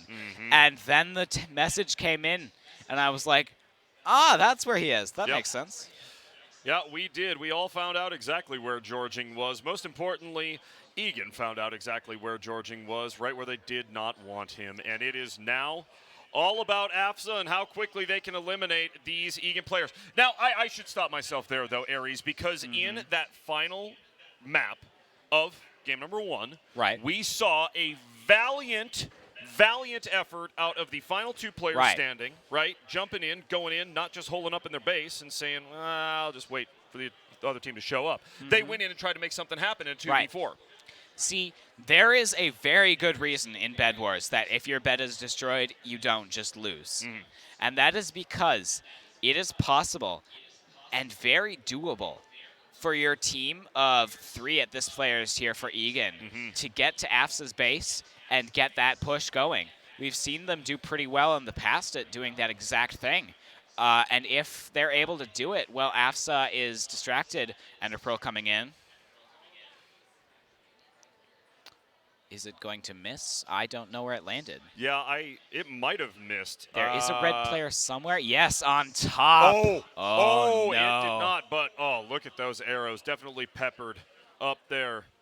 And they know he's there now. See, if you're crouching, then you can't be seen. Your name tag can't be seen through walls. But if you're not, then it can. And so they know he's up there now. So now they've got location on 2 players, one on the roof and then one out on that bridge to mid. They're using their arrows effectively. Oh, I think I know what he's doing up there. I'm not sure who's up there, but I'm betting you whatever that he is going for a carpet bomb. As soon as they rush out, he's just going to drop TNT, jump down on them. We shall see. How does this end between Egan and AFSA? Does Egan just go on a full frontal attack? No, it looks like they're using Skeptor's patented not long for this world strategy, as he calls it. Hang back, hang out, and just hope for the best as these AFSA players are coming along. Yeah, it's a real shame because they had such fighting spirit. They had such good pushes set up. And then as soon as their bed was destroyed, as soon as it was all or nothing, they're just completely fine with sitting back and waiting for the inevitable. Yep. Now is when you have to make that push. Now is when you have to do something. Exactly. Right now is the time where you cannot afford to just sit in your base and wait for them to come to you. That's right. But they will play the slow game for now.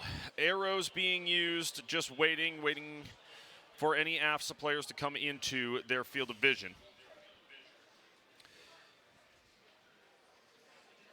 I think it's tough, too, at this point, Aries. You're looking at... Pearl's coming in. 1, 2, 3. 1, 2, and 3, and boom, everybody's on the mid. Egan on the push. This is where it all comes down. This is what counts. Lego Bueller coming back to base.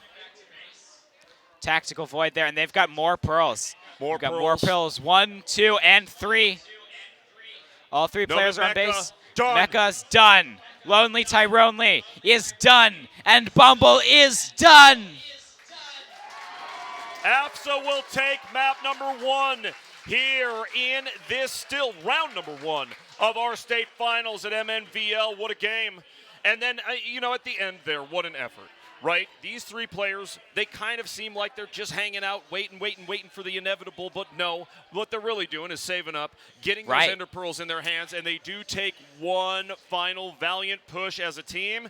It doesn't work out, but they do it as a squad, and they go down together. Right? What more would you want?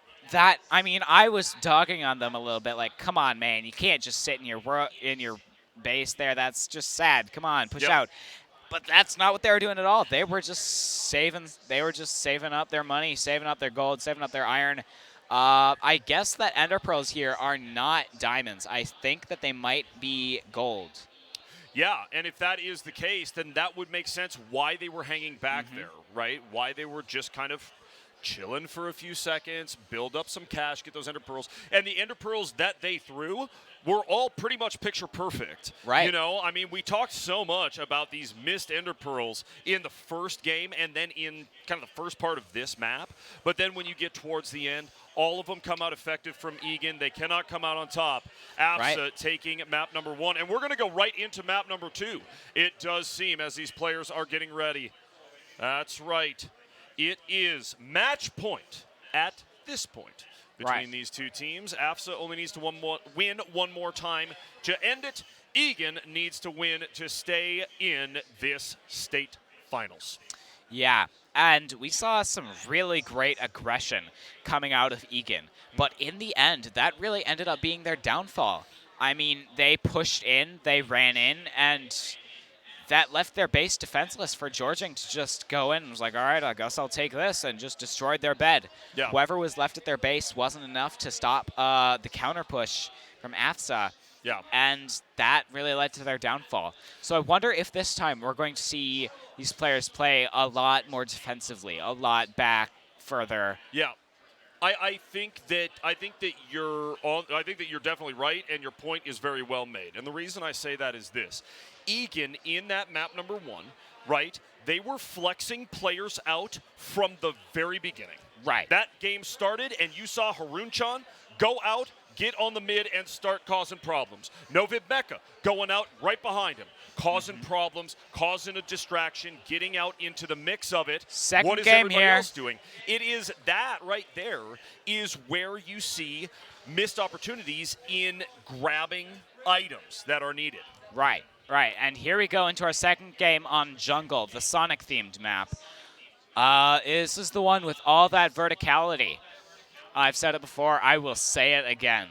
And, yep, same teams. Egan still on blue. AFSA still on red. Again, saying that more for myself and Thunder here than anyone else. But Indeed. As you see AFSA right now building around that bed. and Lego Bueller. Yeah, here we are. Lego Bueller making a push out to this diamond generator. Just looking to get those early team upgrades. Always incredibly useful. Yep. He missed it, though. It was 2 seconds until the next diamond spawned. I'm surprised he didn't wait those 2 seconds for it. Yeah, a very, very interesting choice there, but we are still early in this game. Okay. AFSA taking map number 1 and now looking to close it out here on map number 2. Egan, what do they have to say? You know, that Ender Pearl play, I think, is going to be just as prevalent and just as utilized in this matchup. Right. However, I think we're going to see a lot more of these things land where they're supposed to. We keep talking about the high rises, the vertical play on Sonic. That's kind of what it's made for, right? It makes it easier to be hucking those Ender Pearls. Mm-hmm. I'm with you completely. And we'll just have to see how this goes. Egan here making moves towards mid as they did last time. They've got that middle control. They've got those emeralds. Whereas AFSA's more playing that long game. They're like, take it. We don't need it. We're content. We're perfectly content with our diamonds, emeralds, and iron and gold. Or diamonds, iron, and gold, no emeralds. You know, and that reminds me of something from the first map. I remember seeing Lego Bueller, and also it was, I think, Soulless Duck. Okay, I saw both of those players run a lap. And what I mean by that is this. They went out to Diamond, then they went to the mid and ran a circle all the way around the emeralds, and then kicked back over to a diamond and headed home. Yeah. Each one of those players, I saw them do it one time. That is how well this team is organized and put together. They are running laps around the map, collecting things as they go and as they want to. It's amazing. It's awesome to watch. So I think that right there is a nice strategy, and it's really what worked out for them in map number 1. It's probably the most efficient resource collecting technique. It just gets you the most amount of resources without missing any and without giving your opponents any chance. Mm-hmm. But, you know, and the interesting thing I see about that is just what I was talking about. When you have 2 of your players making those laps like that, right? Whereas Egan, they decided at the beginning of that game to send 2 players out front to kind of just show a mask and just sort of dance around, right? How are you spending your time on the map? That is the key thing here in Minecraft. Mm-hmm. Yeah. And we really see the difference between early game and late game here. Egan, they've got this control of mid. They've got these emeralds early game, and they're going to try and take advantage of this clear advantage they've got. Whereas AFSA, they're playing late game. They're just stailing. They're just chilling. Stalling the enemies, just chilling for as much as they can. Yeah.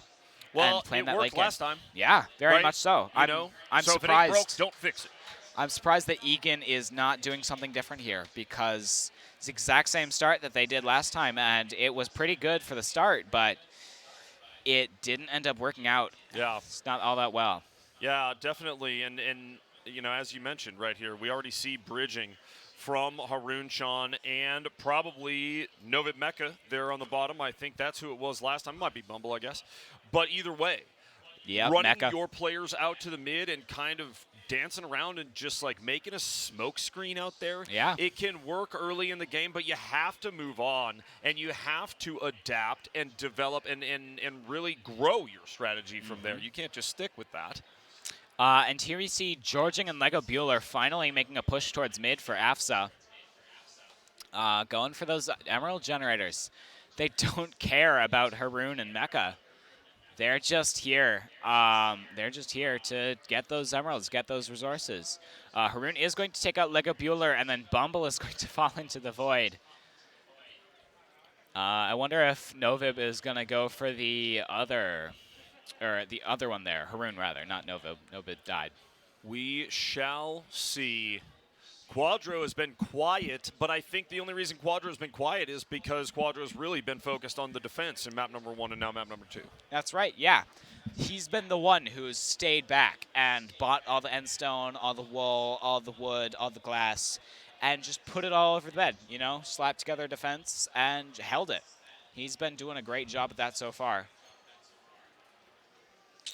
Here we Certainly see Bumble has and Mecca here against Georging, who's doing a great job holding that high ground. Diamond Generators up to tier 2 and PvP happening on the high ground. See Georging just holding this advantageous position, not letting his opponents get to him. This is some really great playing here from him. Well, and Georging is a very skilled player. I don't know that we say Truly. that enough. That is one very, very, very good Minecraft player and proving why, right? Demolishing the bed, engaging in PvP in a really effective way. Good stuff. Right, right. Here we see those poison arrows. You see just the ticks of damage. Tick, tick, Yep. tick. And Lego Bueller coming up behind and getting 2K. Bumble Yeah. and Haroon. Yep. They don't see it coming. Cleans up. A lot more use of those arrows, I think, we're seeing in this game. And especially on this map, too. Yeah, for sure. This is This is one of those maps where arrows and those ranged items are a lot more important. Lego Bueller here, kind of sneaking around. Very much I'd so. be surprised if that red player there doesn't see him, but this is a pretty good play. We've seen this in the past. I remember Frog Pixel. This is a strategy that he liked to do a whole lot, that sneaking around the side of the map. He would sneak, build a bridge to Diamond Gen, and then just keep going from there. But Haroon is going to spot Lego Bueller here. Sure does. Got to get through this wool. Oh, Lego Bueller getting around the backside, but gets booped. Haroon, 4 HP. Things are looking grim for him. I doubt he's going to go for a push here, but he does have mid control right now. There's only one AFSA player here, so I think he's just going to go. No. Choosing to go towards their base. What is this? Okay, yeah. He's going back. Is he going to try and go towards their base from Diamond he's Gen? used a potion. I can't tell if it's, I think it's speed, right? Yeah, that's definitely speed. So is that why you think maybe still kind of looking for some sort of entrance or attack? Dropping a TNT on that bridge. Yeah, just trying to cause an annoyance, breaking their bed, But or Haroon- breaking their bridge rather, not the bed. Haroon gets the kill, but it looks like Lego Bueller got another TNT off before going down. Unless Yeah. it was, no. No, This Haroon is a is completely the one different player attacking. we've Haroon- got over here. This is Haroon. Haroon is the one attacking. Unbelievable. So Haroon is just dropping those TNTs off and just wrecking the bridge. That's just causing mild annoyance. Yeah, right. And that's honestly Oof. all you can really ask for in this 1v4 situation. Finally, Lego Bueller taking out that nuisance that was Haroon over here on the Diamond Island. AFSA and Egan still getting after it here on Sonic. And now they have to build this bridge back. I'm sure they're just cursing Haroon's name right now.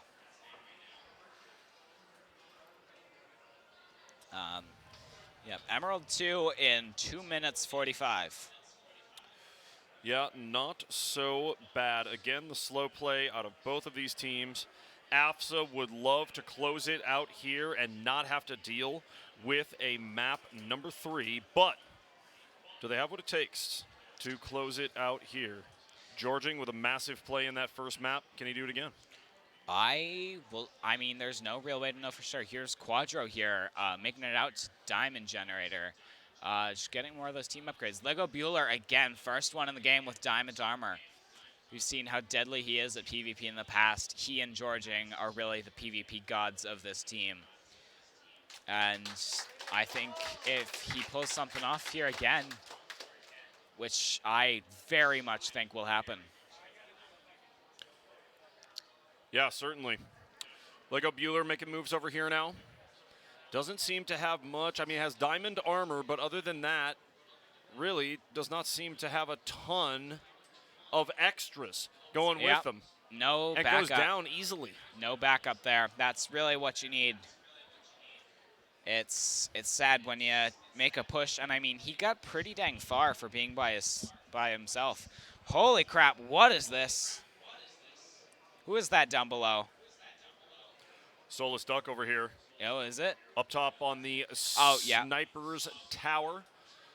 There's a person who's built into the side of the island there. Who Somebody is that? just Mecha falling into the void, and it's going to be, I don't know who's up there. Someone's on top of the base now. There he is. I would not be surprised if it was Haroon, yeah, considering how aggressive Haroon likes to play, but I think we got to get around the backside to find out. Yeah.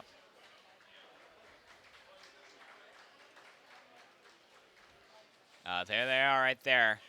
PvP. Yes, it is Haroon taking out Lego Bueller and then Quadro. A double kill for Haroon, who has dropping down and gets taken out. Lego Bueller and Quadro respawn just in time to get revenge. You see there. What an absolute warrior, though, Haroon. I mean, coming out with an arrow sticking out of his back and gets a two-piece before going down. Beautiful PvP out of Haroon-chan. There is a great touch to Minecraft that I just really love, and that's when you get shot, those arrows just stay there. Yep. And if you're that player that's just getting peppered by fire rain from above, you're just going to be looking like a porcupine. Yeah, truly. You got some extra fuzzies where you didn't want them before. Those arrows are an absolute nuisance. Here, coming across the top, it looks like it's Bumble making moves for Egan. And we have another player over there, too. Who is that? I believe that is Mecha, yeah. Novid Mecha. Now, Soulless Duck going for it. Gets one down. Gets the double kill. Soulless, one of them dies from fall damage. One of them dies by the sword. Soulless Duck is having a lights-out PvP performance in this map number 2. He's been performing pretty well when it comes to PvP. I mean, he's been sitting in the back sniping at the enemy with arrows, but I mean, get this man up there, dude. Hey, I'm telling you, I mean, we saw Soulless Duck with a 3K earlier, a 2K just a second ago. Absolutely, like I said, playing fantastic Minecraft, especially when the opponents are up in his face. So, I love what I'm seeing. What I'm seeing. I think AFSA definitely with a slight advantage right now. Right. I've played a bit with Soulless Duck before, and he is good. He is very good. I'm very surprised that they're still keeping him in the way back like this and not just surprised they're keeping it in the back like, sorry, let me rephrase that. I'm surprised that he's still back there sniping and not going up towards the front lines because I feel like that's where he's needed the most. Whoa. There are 2 Ender Pearls that just got thrown all the way across the map, did they not?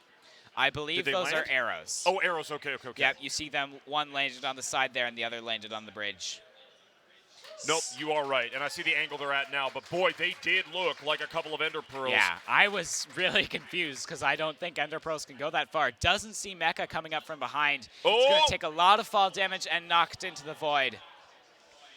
Lego Bueller. And Bumble goes down to Quadro. Across the map. Or actually, no, at their base is Georging. How long has he been there?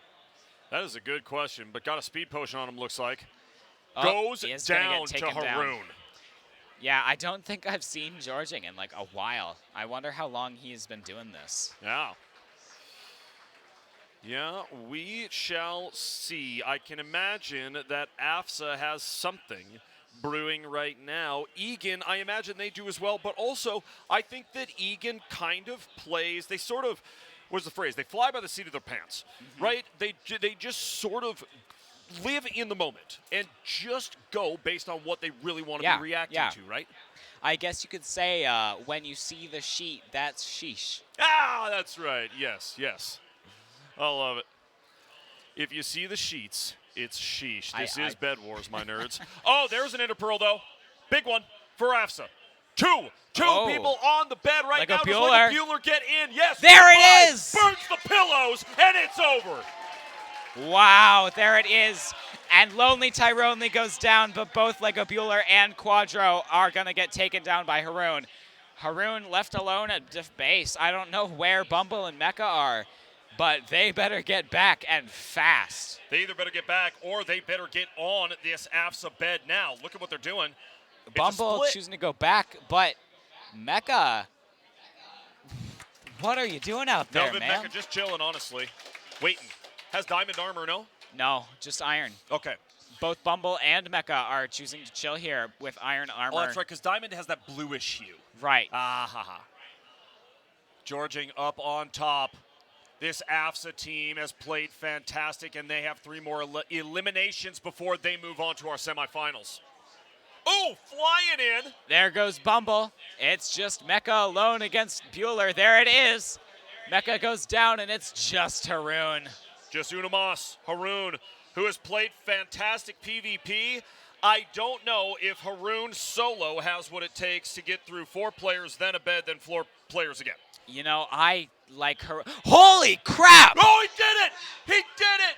Unreal! He gets the bed, but gets eliminated. Haroon, what an effort. Way to go. Wow. I can't believe it. I can't believe it. He gets in and gets the bed as the only player left alive. Yeah. Yeah, I know. That was incredible right there. Wow. I was like, where is he? There's no way he's at the enemy base. And then he was. Yeah. He was. He took down that bed all by himself. Yep. And I mean, he did die at the end of it and lost the game. But honestly, I feel like he won the moral victory here. Yes, of course. Well, and we saw it too. We saw it in the first matchup, right? And now in this second matchup. Egan, and earlier it was Hill Murray. When their backs are against the wall, when it's elimination time, they go ahead and they don't go down with their tail between their legs. Like they don't they don't back down, they don't back off. They find a time to go in and get in there. And if you're Haroon and that's your last moment of the season and you went in 1v4 and got the bed, you have got to be feeling at least solid about that play to end the day. That was truly an amazing play. All I can say is I'm blown away. Yeah, absolutely floored. You know, a great effort still, though. It is AFSA coming out on top with a very, very clean 2-0. And what I would say was a very strategic 2-0 as well. They looked fantastic on the maps, and I don't expect to see anything different. GG's, and AFSA will move on to your semifinals, everyone. We're going to take a break, and when we come back, more Minecraft action for you.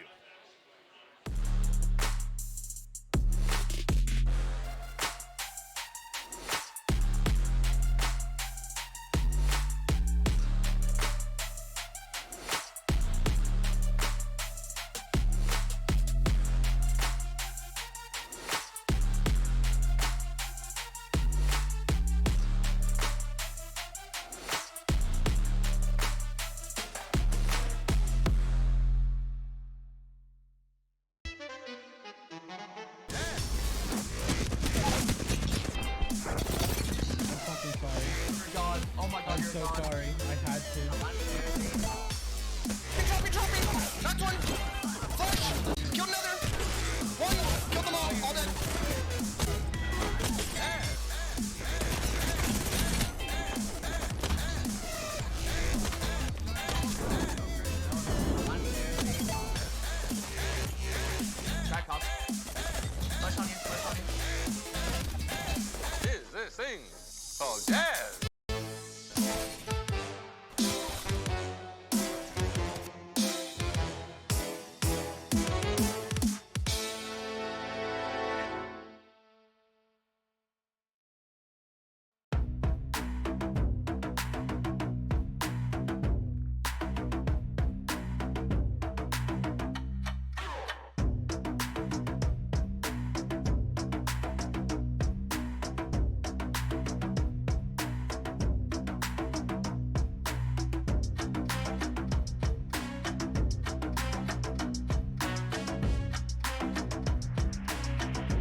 Hello, everyone, and welcome back to the 2022 Spring Finals here at MNVL. My name is Thunder McFadden. I am joined by Aries here on the caster desk for Minecraft. Aries, we are into the semifinals, and this matchup right here is going to be one of the most special ones on the maps tonight.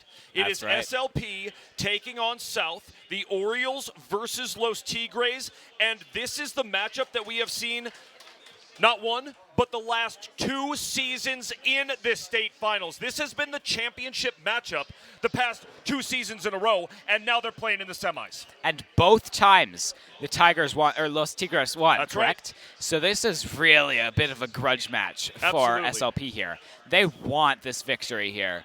They want to win this more than anything else. This is going to be a very fun game. For sure. It's going to be a super fun game, very high stakes game, and as we said, this rivalry runs deep.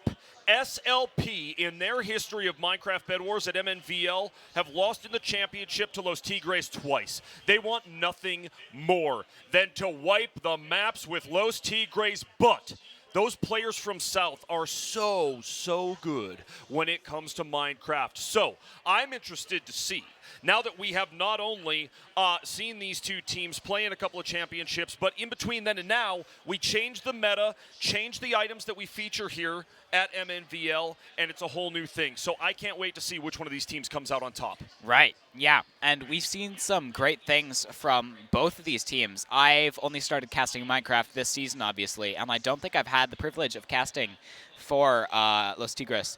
But I definitely have seen South Lake Park, SLP, and they have done some amazing things. Their captain, Rubster Panda, especially, is their player to look out for. Yep. She's done some crazy plays. Yeah, And she has not only had some crazy plays, but Rubster Panda is one who has literally broken the computer and the internet before.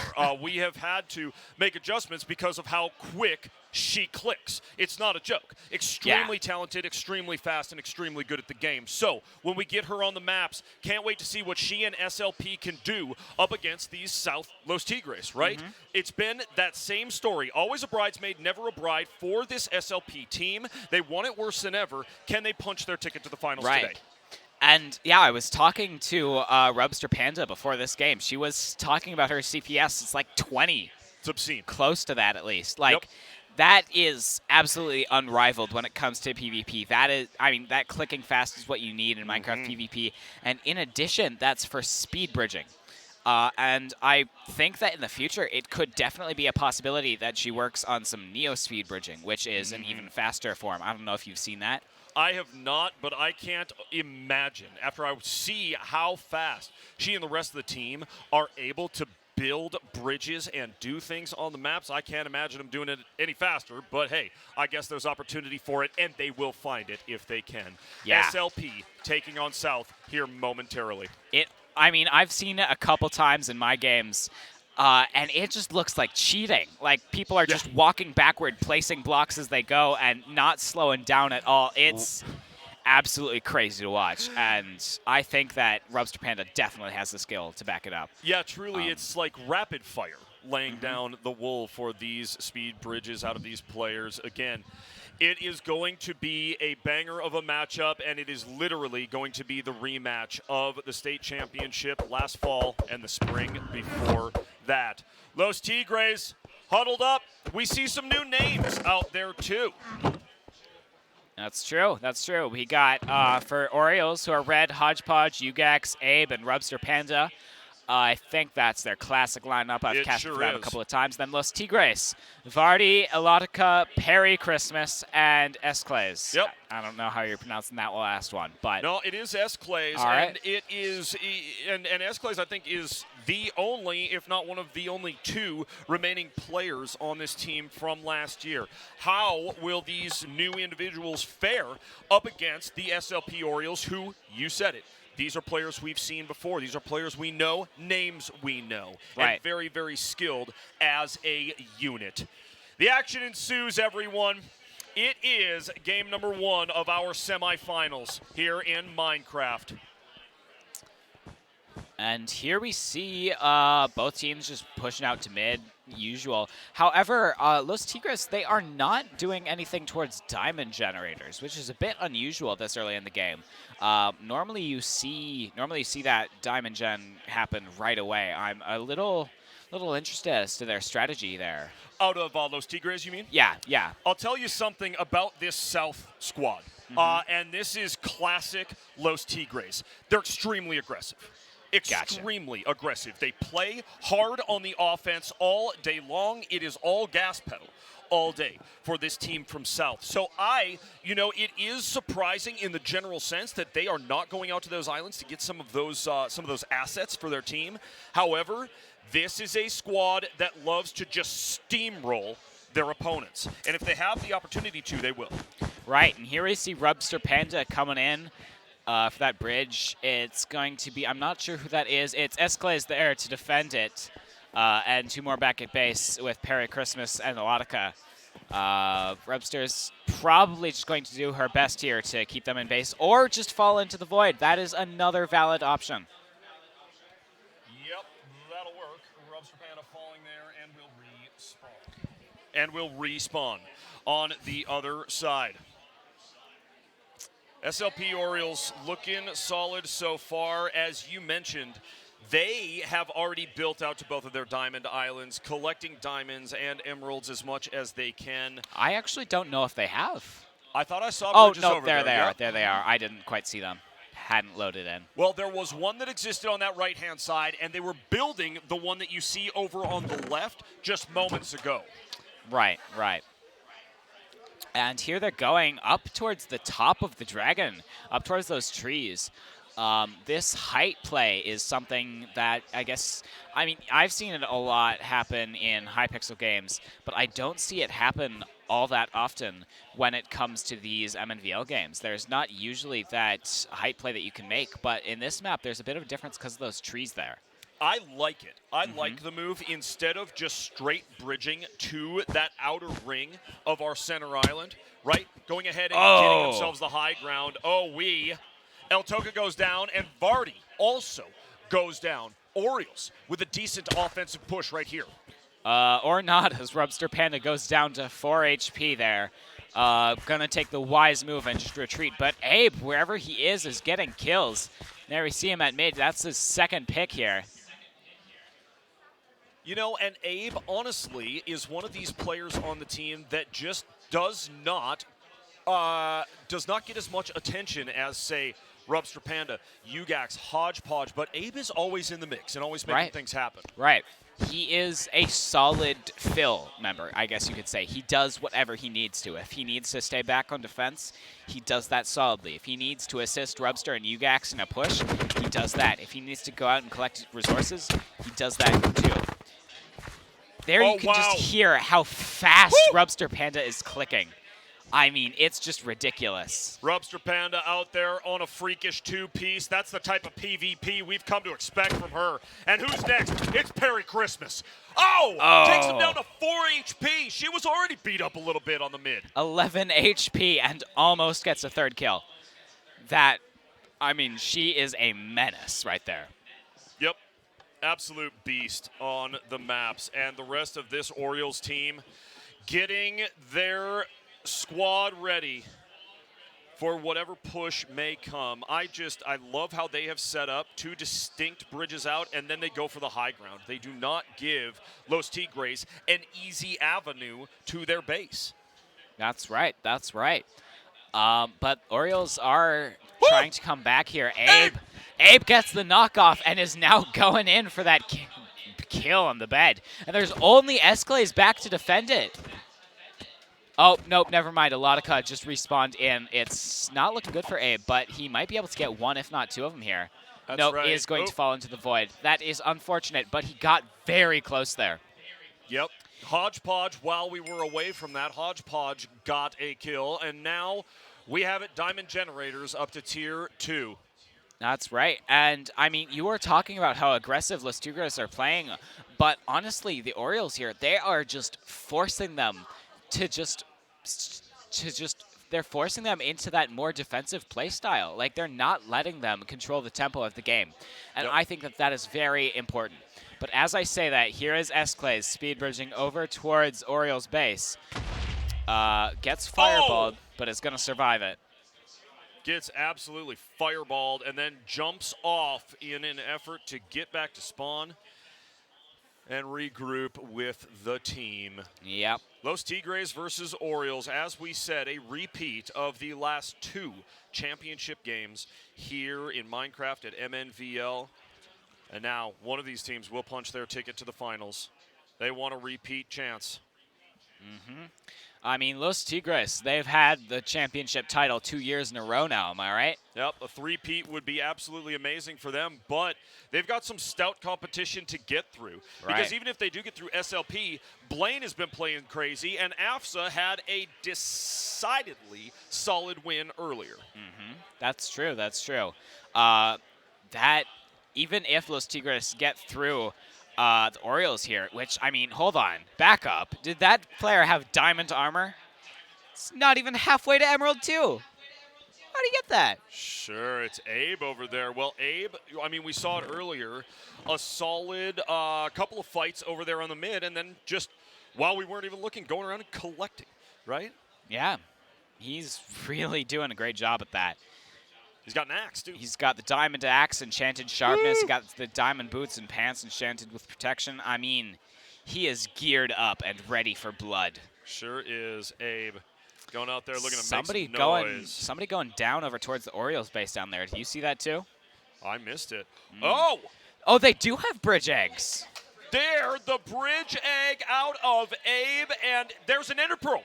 He's on the site. He's right next to the bed, but is Abe going to commit? No, no, no, no, no. He is going to take valuable space over towards this Los Tigres diamond generator. And considering his equipment, I think he's going to be able to hold it for a while. Here comes Perry Christmas here, looking to take him down and take this threat out as quickly as possible. But let's see how he does it. Oh, Abe takes some very rough hits there. Perry Christmas manages to get on top, both literally and figuratively. That high ground advantage there that he had is very important. But Sure chooses is. to take the low ground here instead and jumps into the void. You Yep. see that bridge egg there. Fell through the map and towards the bottom of the map. Now, look at this. Who can build higher? Is it Rubster Panda or is it? It looked like S-Clays maybe, but couldn't quite see. Rubster Panda up top, looking for that opportunity to probably drop a bunch of TNT on her opponents, as Yep. she loves to do. We've talked about it before. We'll say it again. That carpet bombing strat Yeah. is pretty much her signature move right here. Exactly. Come through, absolutely blasted. Do we see the TNT? No. She just burrows directly in. Does she get it? No. No, Perry because Christmas will there take is her down. end stone and glass. And that just barely allows them to get through. Oh my goodness, Abe up here with the water plays. It's just so annoying when you place water everywhere. I mean, it's not a great strategy. It's just so annoying. You know, and I don't know that this is something we have seen ever before in MNVL, or at least I have not. So tell me, what do you have to do to get that water? How do you place it, and what does it do? Water, I believe, costs 3 gold. Okay. And it's pretty cheap. With that bucket of water, you can place it anywhere and water will flow from the source block. All you have to do to get rid of it is plug up that source block. But if you're stuck in the water, you move much more slowly and will be pulled towards the current of the water, which is just really annoying. And it can create a big hassle to move around in your base. Certainly can. Oh, Uh-oh, here's something. uh-oh. Fireball's coming in from the side of Orioles. Wow. This looks like the patented bridging of a bridge egg here. Gets 1, gets 2. Ugex and Abe are both going to go down, but so is Vardy. Oh, and Man. here's Rubster Panda. Looking for an opportunity. She needs backup, man. Where's She her does, team? but she's got a jump potion. She can get clear over the top of anyone and reposition. She's always so good about just finding the very edge of each block or each piece of stone, dropping into the perfect position. So, distracting the heck out of Los Tigres right now.